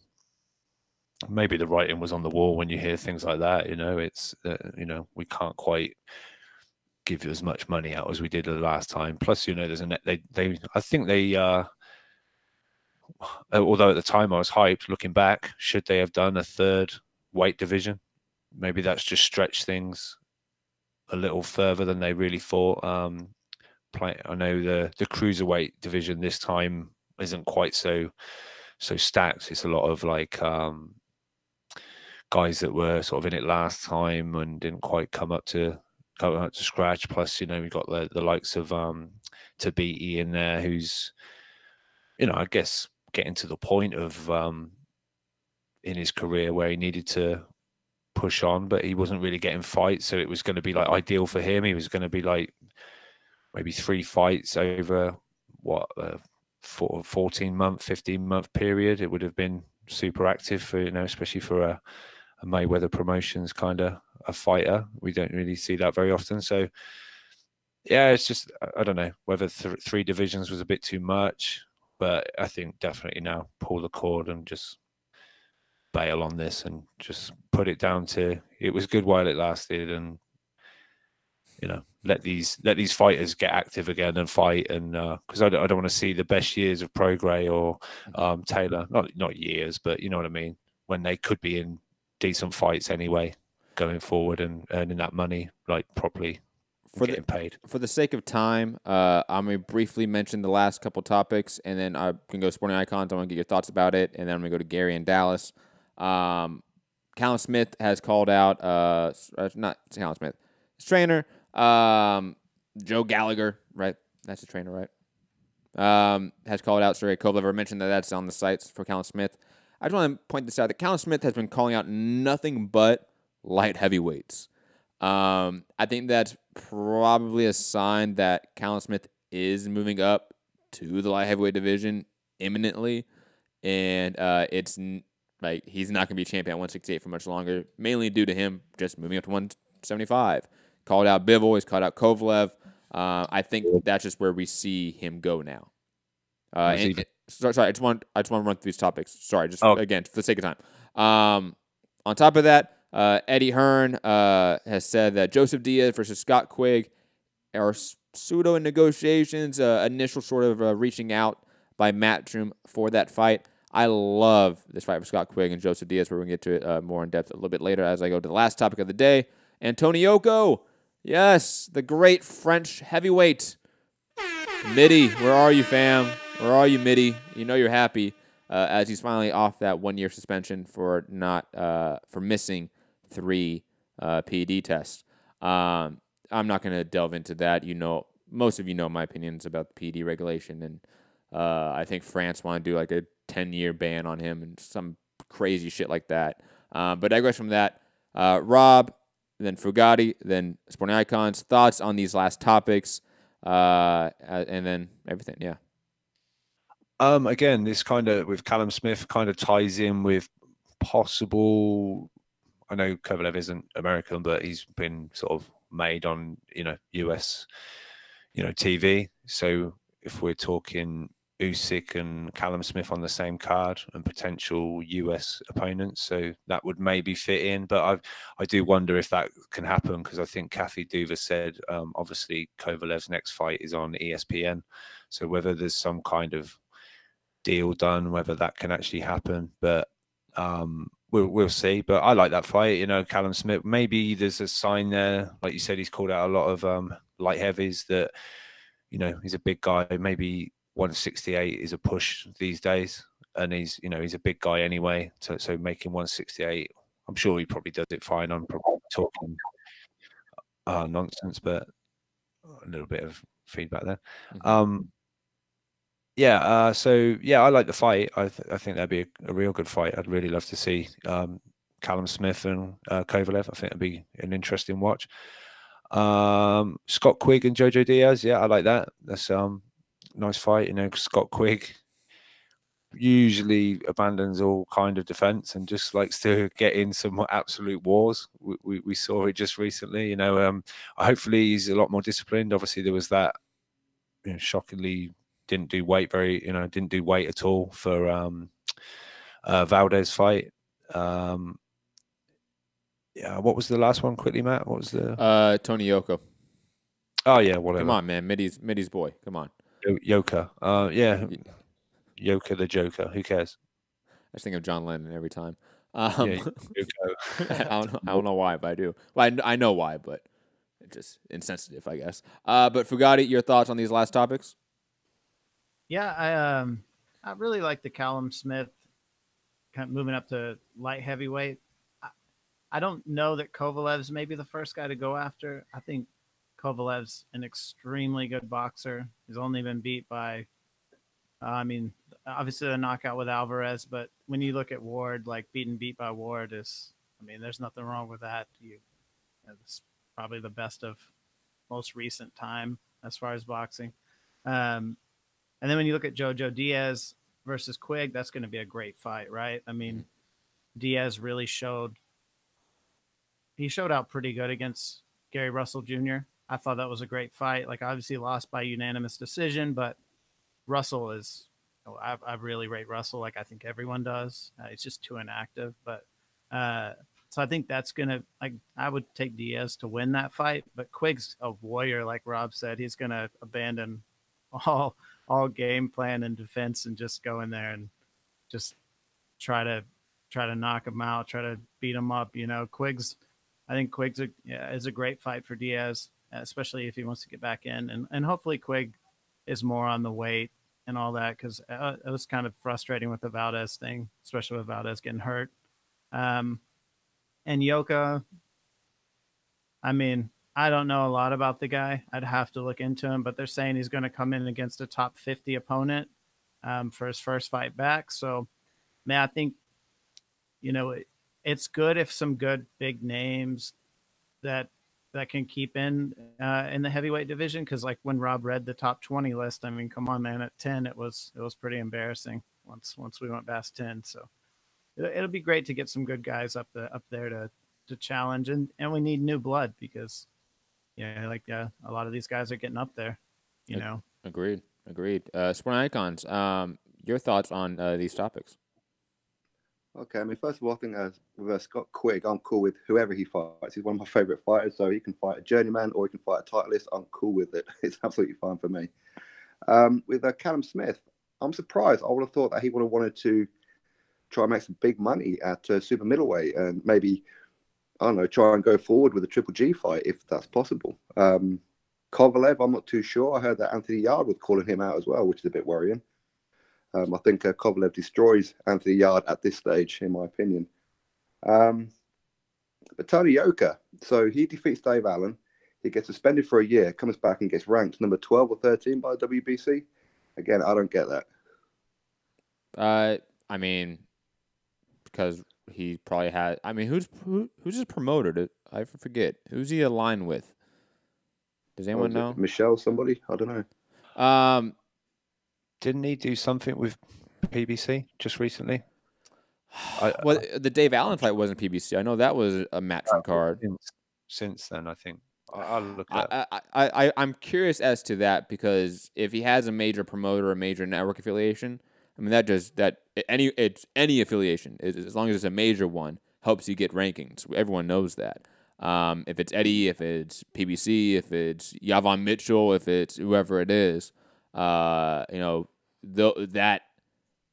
power players and brokers of the sport help you get rankings. I think we all are aware of that. Now, as to why the WBC, one of the few organizations in boxing that has in theory, year-round random drug testing program, why they would instantly put a guy coming off a suspension in their top 15.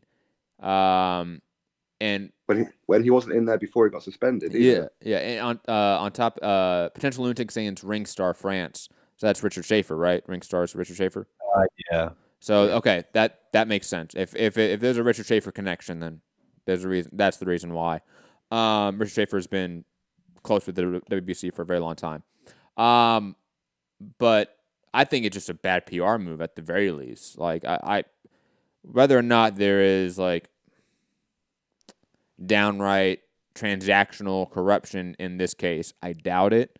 I think it's more of just, hey, we're friends. Hey, Mauricio Suleiman, Richard Schaefer, I guarantee you, have been in bars together, have gotten dinner together, know each other's families, send each other Christmas cards.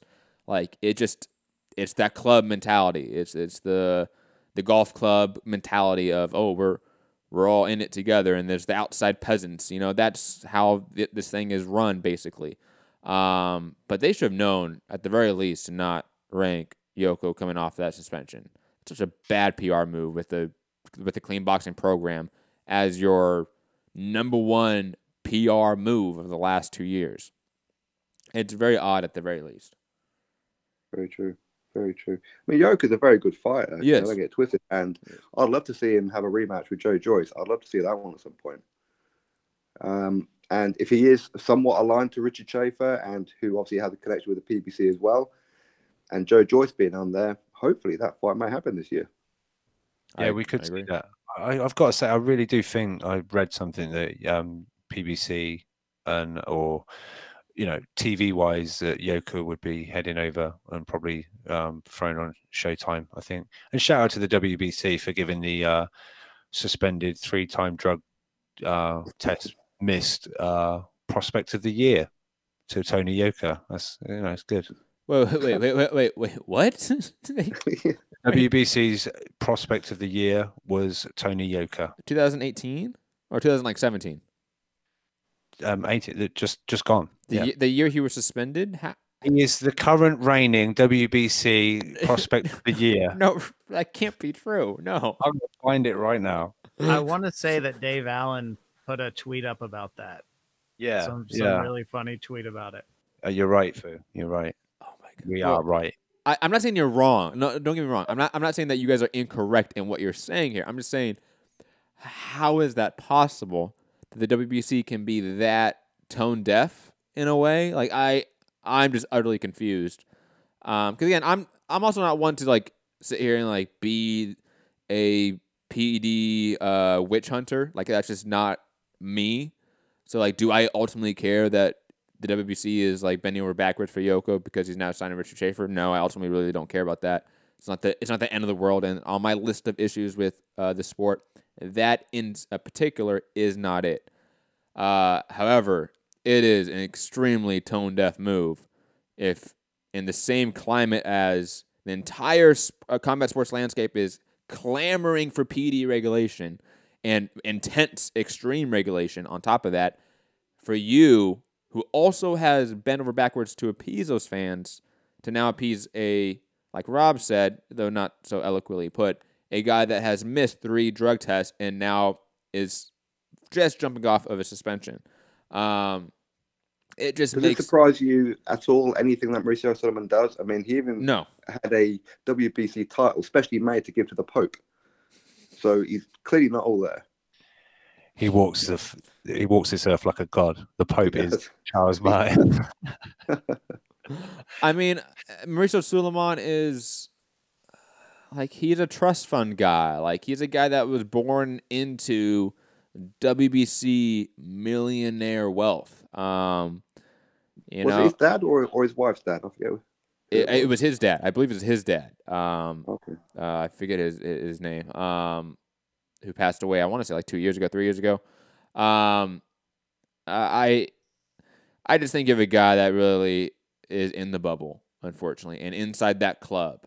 And if you're not in that club, you don't get things done for you. And that's just how things are run over there. To quote the great YouTube commenter, Georgie Porgy, back in the day, sanctioning bodies are mafias.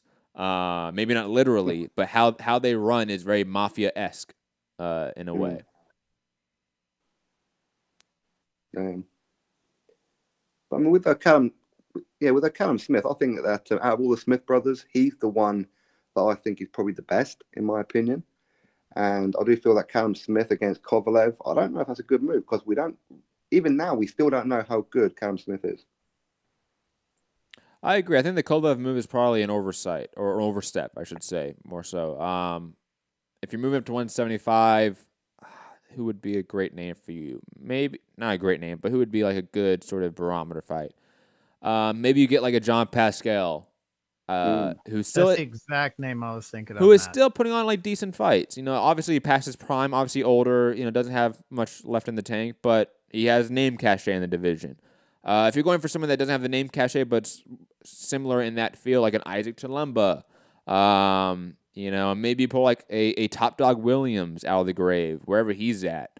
You know, like somebody of that ilk, I think he should fight first, and then fight maybe even like a Callum Johnson more, and then a Better Beeve or a Bivol or a Kovalev. Like he should take his time a little bit in my mind. I agree. Anything else, Sporting Icons? No, there's no fight for the next week or so, isn't it? Is it James DeGale, Eubank? Isn't that like the next big event? Yeah, big fight. Yeah, probably. Because we have the small ones this weekend, obviously. Like the Alberto Machado, Ray Vargas card with Joseph Diaz. I like that one. That's not his zone, I believe. Then we have the Gervonta Davis card, which is kind of trash, but I love the Lubin Ishe Smith fight. But yeah, it's kind of a dead period for big fights. It usually is in the first quarter of the year. And do you think we'll get the Wilder Fury announcement this week? I think we do. Or next week? I think we get in the next 7 days. I add that caveat: 7 days. You don't think they'll extend it for a bit longer? Or? No, I think they're pretty close. It's too quiet for them not to be close. You know, if it wasn't, Shelly Finkel would be out doing tons of interviews. Wilder would be doing tons of interviews. Now, don't get me wrong, they have done some in the last few weeks, but it's been minimal. I think there's a reason why. Same with Tyson Furier's camp. The only one that's been out there doing media is Ben Davidson. But I think Ben Davidson just loves being in front of the camera just because I've interacted with him a bit. He's one of those guys that just likes to talk and likes to be in the media in a way. And not saying that's a negative way, just like he's a guy that likes to talk. Similar to like a young Teddy Atlas. You know, he just loved to talk. Like Ben Davidson's going to have a podcast one day on YouTube. Guaranteed. Rob? Whereas Jelly Finkel doesn't enjoy the media. He gets himself tied up in all kinds of knots, and he doesn't keep the lies incorrect. Very quick, I just wanted to do, obviously, the WBC prospect 2018, Tony Yoka, and Dave Allen quote tweeted, beating Dave Allen and failing a drug test. What a year he has had, said nobody but the WBC. So, yeah, Dave, you can always rely on Dave Allen for a good tweet every now and then. But, yeah. Well, Icons, any last topics you want to discuss, anything like that? We're going to go to callers. Well, no, actually, I was going to ask you about, because we're talking about American heavyweights, do you think that if Tabiti wins the World Boxing Super Series, that he may move up? I don't know, because I don't think Would you rate him? I've met Tabiti. He's not really a giant guy. Like, I've been next to Wilder, right? I've been next to Tabiti. Like, those guys are different weight classes. Even though they're probably similar in probably total weight, they're different athletes. Like, they're different people. Like, it is a different weight class. And Tabiti honestly doesn't have a lot of power on top of that, in my opinion. If he was out there killing guys in cruiserweight division and just being a very heavy hitter, then I think he could his skill set could translate up to heavyweight. But I think if he goes to heavyweight, he'll be a lesser version of Bryant Jennings, honestly. Damn.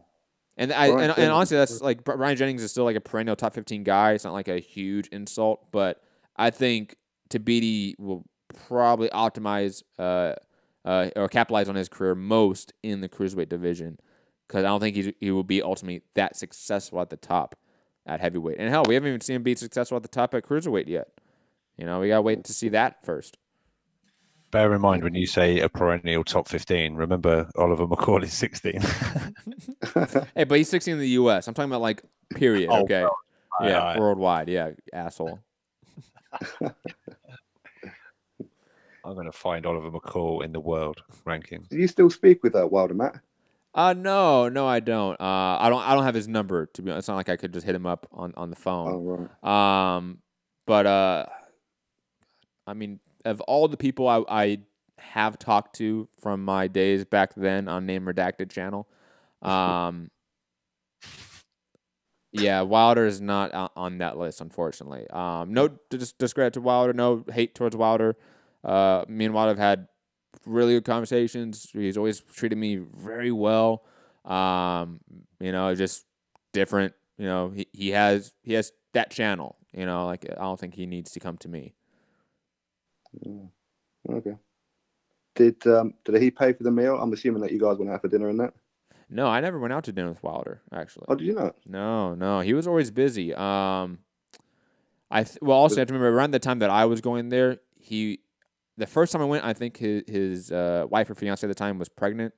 So she was there, so he was constantly going straight and back and hanging out with her. And the next time, the kid was just born, I believe.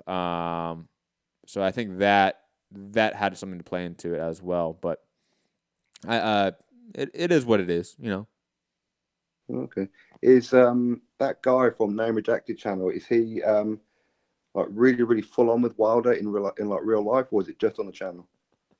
No, they're tight in real life. Like they're cool in real life. I gotta say that. So Wilder's tight. Wow, bloody hell.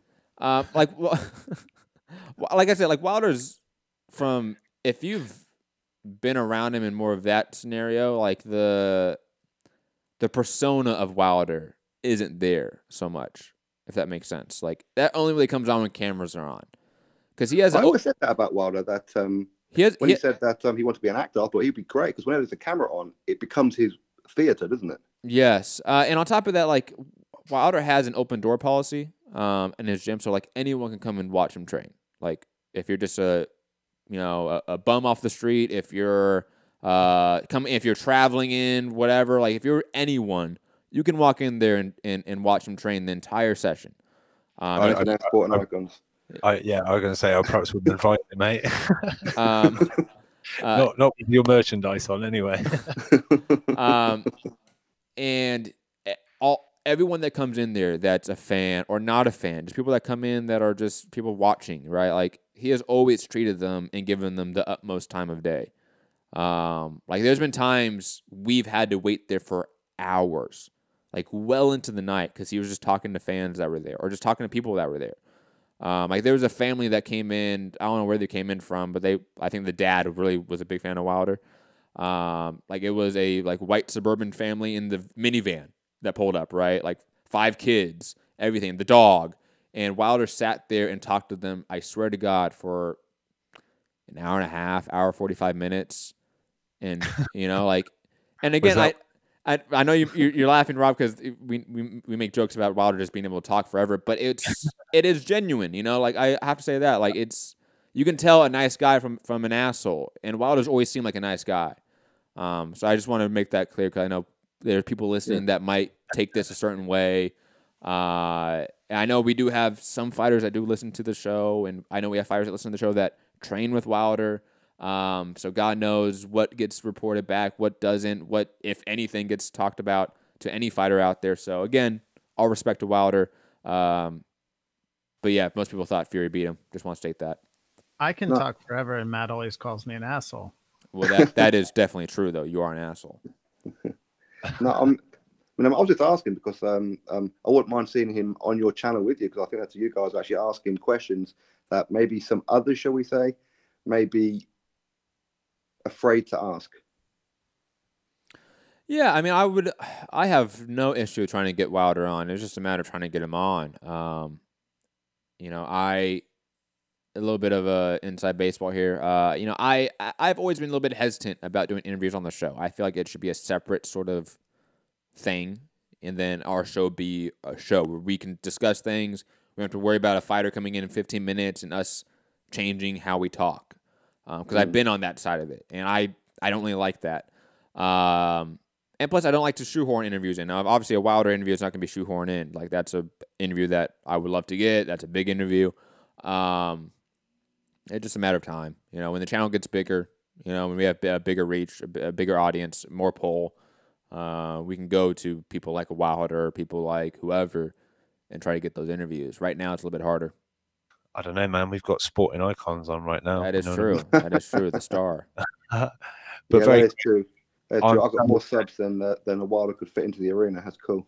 Oh, he's throwing a bit. But yeah, I've suddenly got obsessed on Oliver McCall's career now. He's actually number 80 in the world. Damn. Above Alexander Ustinov. I'm just saying. BoxRec, I'm not sure we can use you anymore. You've clearly but yeah, I'm expecting in an upcoming Sporting Icons video that when he's discussing the state of the American heavyweight scene, that he's going to bring up number 16, Oliver McCall. Do you think they're giving McCall extra points for being 53 years old? Like each of his fights is like worth double points? Well, no, I mean, well, he has just the accumulation. Fugate, think about that. Like, he gets fights with Lennox Lewis. Like, think about the ratings on those fights, right? Like, that accumulates over time. There's a reason why Jeff Horn is a top 5 middleweight in the world right now for some reason, for beating Anthony Modine and beating Manny Pacquiao in 2 divisions below. Like, BoxRec equation's a little bit weird. You know, you got Gray Johnson on there. He's sipping that whiskey, you know, changing his Twitter name all the time to some wacky shit.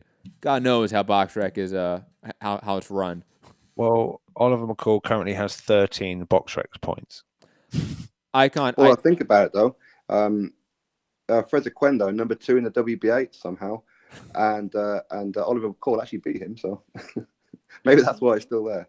Yeah, relevancy. Icon. Anything else? No, I'm good. I'm good. Thank you, man. Thank you. Always jump on whenever, man. You know that. Open invite. Going out to Gary in Dallas. And Gary, I do apologize about taking this long. I know you've been waiting there for a very, very long time. Gary, how are you doing? Oh, yeah. Don't worry about me. I have nothing better to do. Clearly. I'm good. I'm good. I wanted to talk on my favorite subject, well, my second favorite subject behind Keith Thurman, which was the heavyweights. I missed like the first 10 minutes of the show, maybe. But Rob, are you not in favor of Ortiz calling out AJ, or I missed that? Because wouldn't that be a great fight? It would be, yeah. I just think I just don't know whether he means it as he's said it now. Like apparently it was in Joshua. Joshua said his name, and 2 weeks later he's actually said something about it. Okay, so you don't think he's serious about it? Is your problem with that, right? You don't think he, because he already has a fight scheduled for a few weeks from now. Okay. Yeah. I'd like the fight. Don't get me wrong. I'd love it. We would all pick AJ to win that fight, right? Against Ortiz, yeah. All right, I pick him too. Let me ask you: if it got into a pure boxing match, the way he boxed, the way AJ boxed Joseph Parker, do you think Ortiz could win that fight? Yeah, of course. Like, don't give me. That's why the fight won't get made. That's why it won't get made. Because I would pick AJ, but Ortiz could win. Well, Fugate said no, but I want to jump down Fugate's throat here a little bit. Pause. That he said no to that. Luis Ortiz is one of the tougher fights stylistically for Anthony Joshua. Southpaw that can move, great jab, great fundamentals. Like, that is a legit hard fight for Anthony Joshua. Like, that's probably stylistically a harder fight on paper than Joseph Parker. Maybe even Dillian Whyte, just from a style perspective for Joshua, because of that southpaw stance and because of the way he moves, the Cuban amateur background. Like, you think it's just like, oh, yeah, like, no, it's easy. Like, even in a boxing fight, AJ is dominant. You think that, Fu? No, but I still think he's a good enough boxer to deal with him, and he's younger, and Ortiz would wear out in the late rounds, and he'd get knocked out. Like, You don't think there's a possibility Ortiz can outbox AJ? For 12 rounds and win a decision? Absolutely not. Like 0%. Okay. 0%. Okay. I think if AJ fought the way he fought against Parker, he loses, and that's like a scary reality that could happen, and that's why that fight will never get made. Although I think Ortiz should fight Usyk. I think that would be a good fight if Eddie really does want to use Ortiz. Hey Gary, then have him fight Usyk. Yeah. Why? So at the point that Ortiz got knocked out by Wilder, why do you think he got knocked out? Because he faded, and then Wilder's got insane power, and it only takes one. That's what I'm saying, though. Joseph Parker didn't wear out. But Fu, Gary's point is like the Parker fight was such a slow pace fight compared to a Wilder fight. Like Ortiz was knocked down in the 5th round. The 7th round happened. Like that fight was diametrically more active than a Parker fight. So under the hypothetical thought experiment, to use your boy Sam Harris's words, okay, a thought experiment. If Damn, shots at me, huh? If the pace of the fight is similar to the Parker fight, could Ortiz steal enough rounds to win a fight, especially if it's a U.S. fight? I think there's a possibility there. I think I'm not going to say it's probable. I'm not going to say it's the most likely outcome. To act like it's not possible, I think is kind of ridiculous under those parameters. Because I think you're right. Overall, the fight would look more like a Wilder fight where you have really explosive periods of action and volume. And that's going to tire out Ortiz. And by the 7th, 8th, 9th round, AJ will knock out Ortiz. But again, that's not the thought experiment we are doing here, Fu. Sorry for not playing along. Yeah, how dare you, bastard. Don't have All right. an opinion. Additional heavyweight news. Title redacted show talks about Whyte versus Breazeale basically every day. I have absolutely zero interest in that fight. I can't think of a less interesting fight than that. That fight, they talk about it every day, which has got me at wit's end because I just see no interest in it. You have the Dillian Whyte, who's the best of the trash heavyweights, and then you have Dominic Breazeale, who's in the middle of the crappy trash tier heavyweights. I could probably name 15 to 20 heavyweights better than Dominic Breazeale. So why that fight has any appeal, you guys have to explain to me, because I might not even watch that fight. You don't think that a fight that clears up the title picture, creates a clear number one contender, doesn't have value? And also, I will 100% test you on you can name 15 heavyweights better than Dominic Breazeale. Go. All right. And I said roughly. So if I get 13 or 14, my point's made, right? And this is just off the top of my head. You can tell me if you agree or disagree. But obviously the big three, right? Yes. Okay. Then you have Whyte is obviously better. Povetkin's obviously better. Ortiz is obviously better. Chisora is obviously better. Bryant Jennings is obviously better. I don't know about that. Who just beat Jennings is obviously better. Joseph Parker's obviously better. Huey Fury's obviously better. The fat Mexican American Andy Ruiz is obviously better.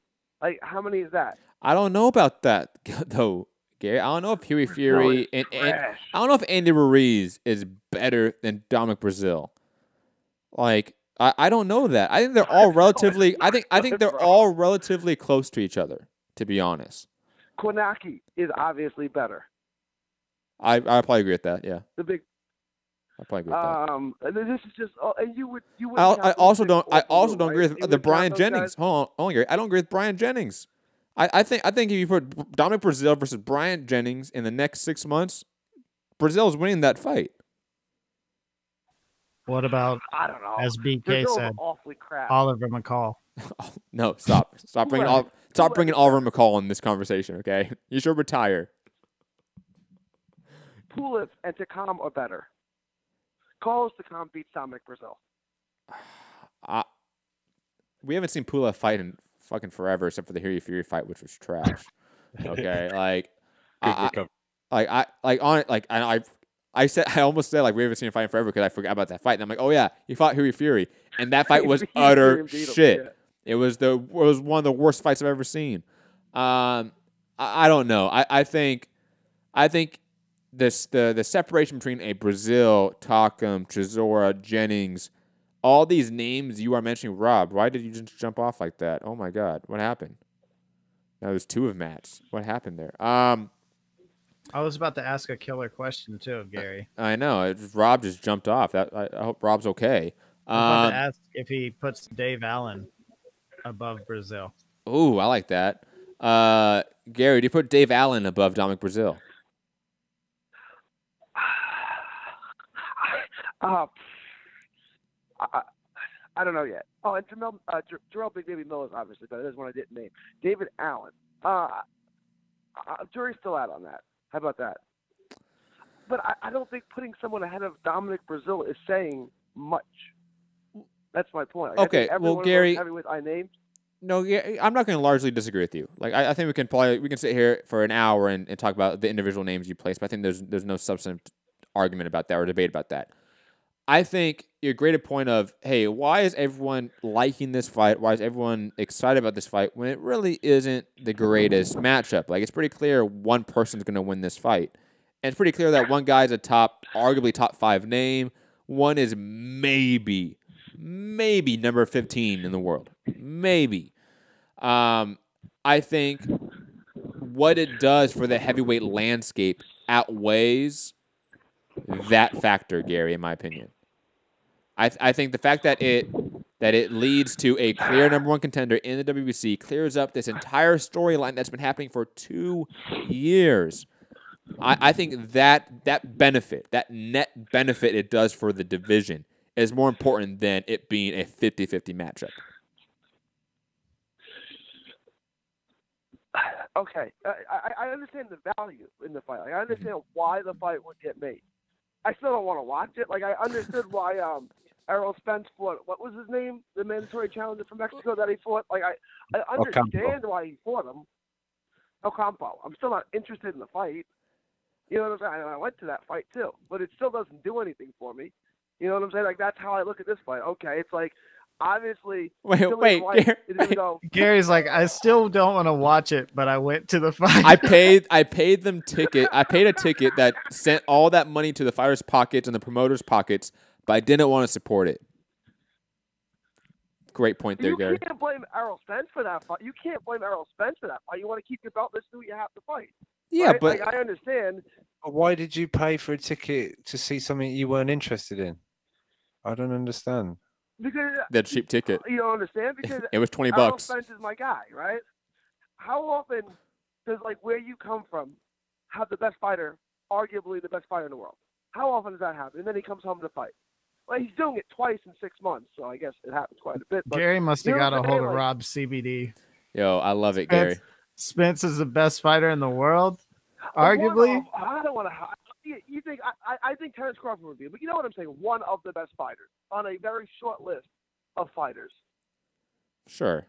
Yeah. Gary, I think your point about it not being a 50-50 matchup, it not being the most competitive matchup, and why people are excited about it are two different conversations. Like, people can be excited about matchups that aren't 50-50.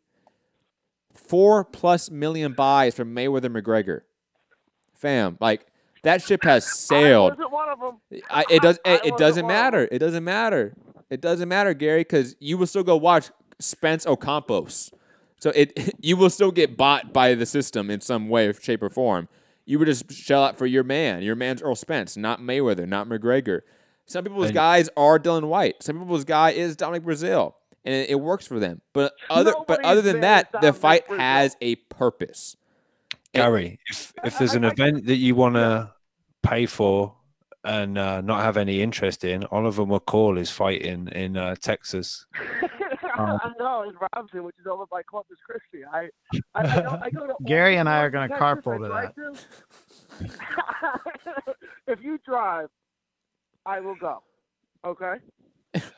That is Corpus Christi. That's a 6-8 hour drive. If you're going to do that, I'm not getting behind the wheel for 2 seconds. I'm sleeping. I'm not getting behind the wheel for 2 seconds.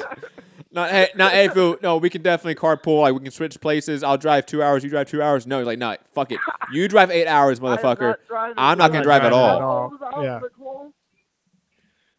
Damn. We'll watch it on TV. I'm sure it'll be on FS1 or something. Well, Gary, we do have to go because we have another caller, and we do have some time. Any last things you want to talk about or mention? Just real quick, I think Prograis dropping out of the World Boxing Super Series is a blessing in disguise because it means he can take one fight at 47 and then fight Terrence Crawford either very late this year or next year. What about Thurman? I did not see that connection. I liked it. What about Thurman? Shut up, Rob. Gary's gone. We're not talking about Thurman. Rob, have you checked your CBD stash recently? Gary might have found it.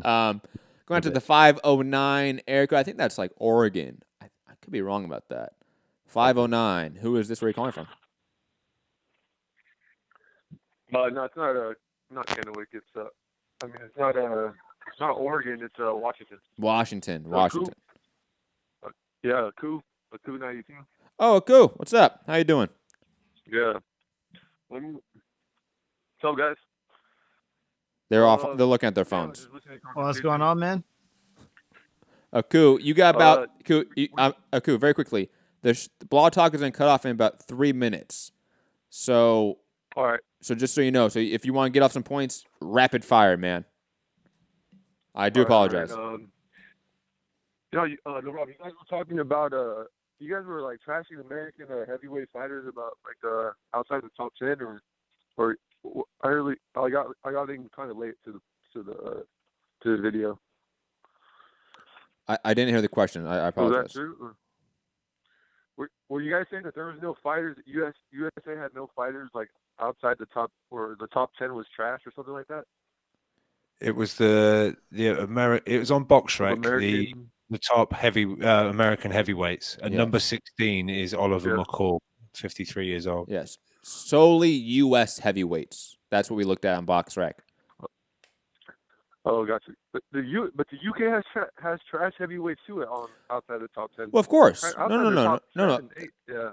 No, but you have to understand, like, that wasn't really the ultimate point. Was can we find trash fighters in the top 20 or top 15? That wasn't the point. The point was, can we find some prospects, some young names in that top 20 in the U.S. Right? In the UK, you can find a Daniel Dubois. You can find a Joe Joyce, some young names, 90 right? seconds. But in the US, you really don't have that young name you see in the lower ranks, so to speak. Yeah, That's the point we were talking about more so. No, then that's true. I don't think. That guy is Adam Kolowski. Is that guy American? He's American. I didn't hear Rob say his name on BoxRec. Maybe they list him as Polish on BoxRec because I know he is Polish. Oh, okay, yeah, he's probably Polish. I think he is from Poland. But he's pretty entertaining. He's in every fight. 60 seconds. Entertaining fighter. He is. He's in some fun. Yeah, you can make some fun fights with him. Like when you guys were talking about the fighters moving up, like you were talking about Calvin Smith moving up and Gilberto's moving up to 175. I just think that proves more the point. Like you can't cross promote fighters. Like you can't. These fighters are not going to be going to different networks. Like the networks are not going to let them. So I think it's going to be a trash year for boxing because we got three different networks, and all these fights that we want, they're not happening. And that is more proof that these fighters, they can't fight no one outside their network in their division. So they're just moving up. 10 seconds. He's getting fed all these 26 pounders, 126 pounders, because there's no one in his network. So yeah, but that's not necessarily true, Aku, because like look at what the Terrence Crawford fight coming up against Amir Khan. Amir Khan's a DAZN matchroom fighter in a way, right? Like, yeah, he's making the crossover to ESPN. You know, if the fight is there and the money is there and the parties are willing to make it, fights can be made. Not just that. I mean, Vosdick versus Stevenson, and they're talking about the top-ranked ESPN fighter. Top-ranked ESPN fighter versus Showtime PBC fighter. Like, these things do happen. They may not be the norm, but they do happen. And I think Gilberto Ramirez and Callum Smith are more respected. You may be right about that, but quickly, Gilberto Ramirez and Callum Smith, those are more guys moving up probably due to weight cut than network issues, in my opinion. Those guys cut a lot of weight. I think it's just PBC fighters have more elite because I don't think they're signed to. I think Al is smart enough because he has Fox and both Showtime. I think he's smart enough not to put it. They're not contracted to these networks, but I think the rest of the guys, like Top Rank guys and Oscar's guys, no, I think they're just straight. Most boxers don't have network deals. Most don't. Like you look at Golden Boy's stable, like Ray Vargas, Alberto Machado, Joseph Diaz, all the guys fighting this week on DAZN. I can almost guarantee you that none of them have DAZN deals. No, they might not, but the promoter, Golden Boy, does. Yeah. Golden Boy has a deal with DAZN. Well, of course, just like. And there was Golden Boy. Yeah, but so does. But Al Heyman has deals with Showtime and Fox. Bob Arum has deals with Top Rank. Eddie has deals with DAZN and Sky. But those deals don't supersede fighters moving to networks and making fights. Fighters aren't signed to networks usually, so they can move. There is that fluidity with matchmaking, usually speaking. It's rare to have a Canelo have a exclusive deal right now in the landscape. Usually they don't. Okay, yeah. Well, I hope you're right. I hope we see some big fights like that, some cross promotion. But the fights that we do get, they're pay-per-view, so that kind of sucks too. Like that is true. Like we have to pay. So which one do you think is gonna bomb? Do you think they're gonna bomb these two pay-per-views that are coming up? The Spence Garcia and Crawford Khan, yeah, I think they are. Do you think that might change them? Like trying to change their strategy of pay-per-view with these when we get like big fights like that? I really hope so. It's sad to say that I want these fights to bomb in a way because that's ultimately money out of fighters' pockets. But I think for long term, for boxing's growth, for the health of the sport, we need to get off pay-per-view. And the greatest way to make these corporations not do pay-per-view anymore is to hurt their pockets. So if we have these two bomb, I hope there's a course correction. I don't know if it's guaranteed because Wilder Fury did well enough. Pacquiao Broner did well enough. PBC could still roll out some pay-per-views.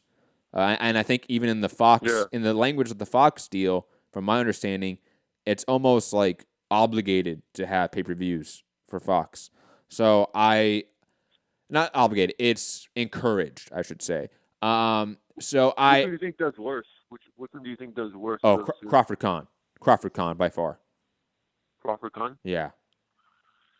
Okay, but they got the backing of ESPN, I mean. And Spence Garcia has the backing of Fox. Bob said they're selling 1 million.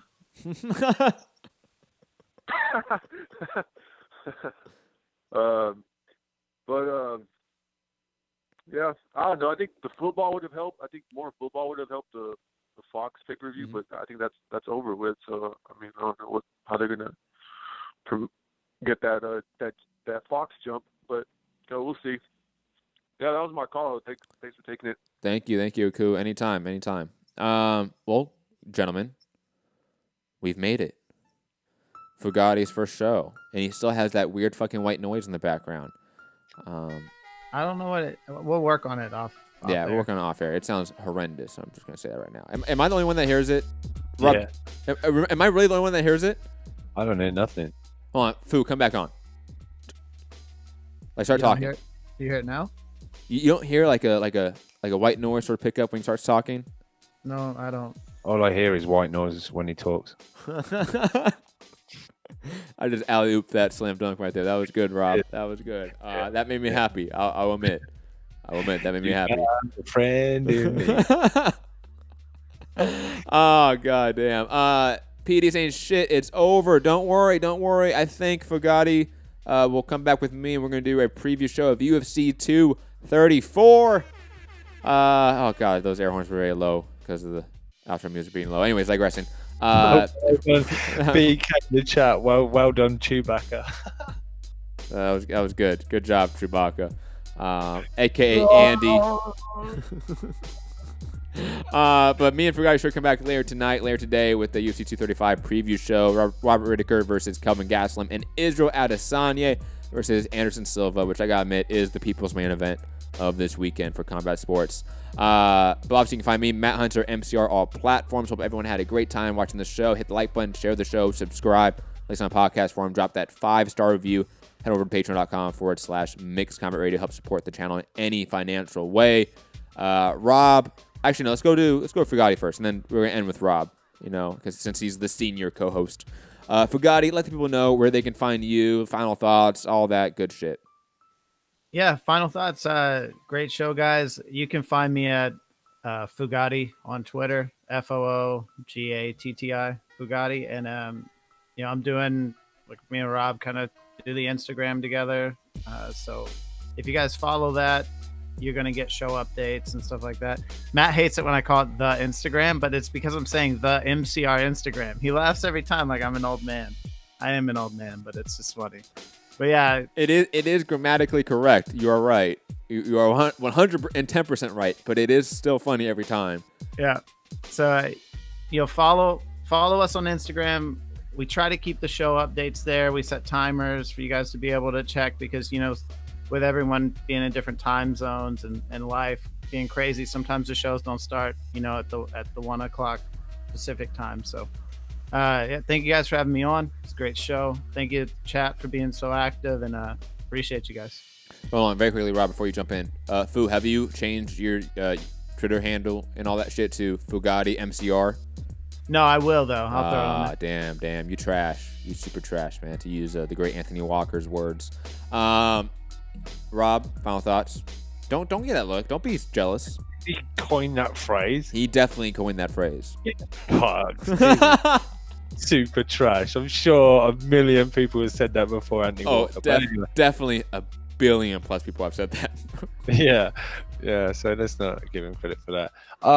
Shout out to you get down these rabbit holes, you search, you look into things, and you find out Oliver McCall is the 16th best American heavyweight currently. So I learned something. It's great. Who said the show isn't educational? No, you're all gonna talk about that at the the water cooler or whatever you Americans drink at. I can't remember what it's called. Something like that, a water cooler or something. Is that right? Water fountain. Just say cooler again. That was great. That was great. Something like that. I don't know. But yeah, UK Rob, MCR, Instagram and Twitter. Like Fugatti said, it's MCR podcast on the gram. The gram, IG, the gram, whatever. Yeah, good having Fu on. Obviously, first time. So we'll hopefully figure out a better way to incorporate him on the show, not just looking shit up, and he'll have his own little window, and we'll see we'll see him, all three of us at once, and we'll get more of a proper conversation going. Hopefully we won't have to call on him to be mediator again, like some. Yo, Rob, just relax, fam. Relax, it's okay. Yo, just cool. be consistent, okay? If you're calling Luis Ortiz trash, you gotta call AJ trash, okay? Come on. I called him trash. I never said he was trash. I just wanted to get animated. He's super trash. Trademark Anthony Walker. Yeah, that's like me saying, let's get ready to... Oh, no, I better not finish that. It costs money. It definitely does cost us money. Don't say that. Let's get ready to grumble. So, yeah. I don't know what was going on in the chat. Did you notice, Matt? The live watch count was all like one person watching, but like 50 people talking in the chat. You probably just haven't updated your webpage. You know what I mean? No, everyone's saying the same thing. There's like, what's going on? Like 2 people watching, but 40 people talking in the chat. It was kind of off. YouTube does that sometimes. Yeah. All right. Well, as long as by the end of this fucking 2 hours, 10 minutes of my life, I've probably wasted one view. That'd be awful. That would be horrendous. It would. But yeah. So everyone tuning in, thumbs up, usual stuff, reviews. Catch you later. Yeah, have a great day, everyone. Stay safe out there. And again, I think me and Fugai are going to be back later tonight. Keep an eye out on, again, IG, MCR Podcast, Twitter, MCR Radio Show. And you can find me, Matt Hunter MCR, all platforms, including the new Snapchat. 20% out there. You know what I'm talking about. Have a great night. Peace.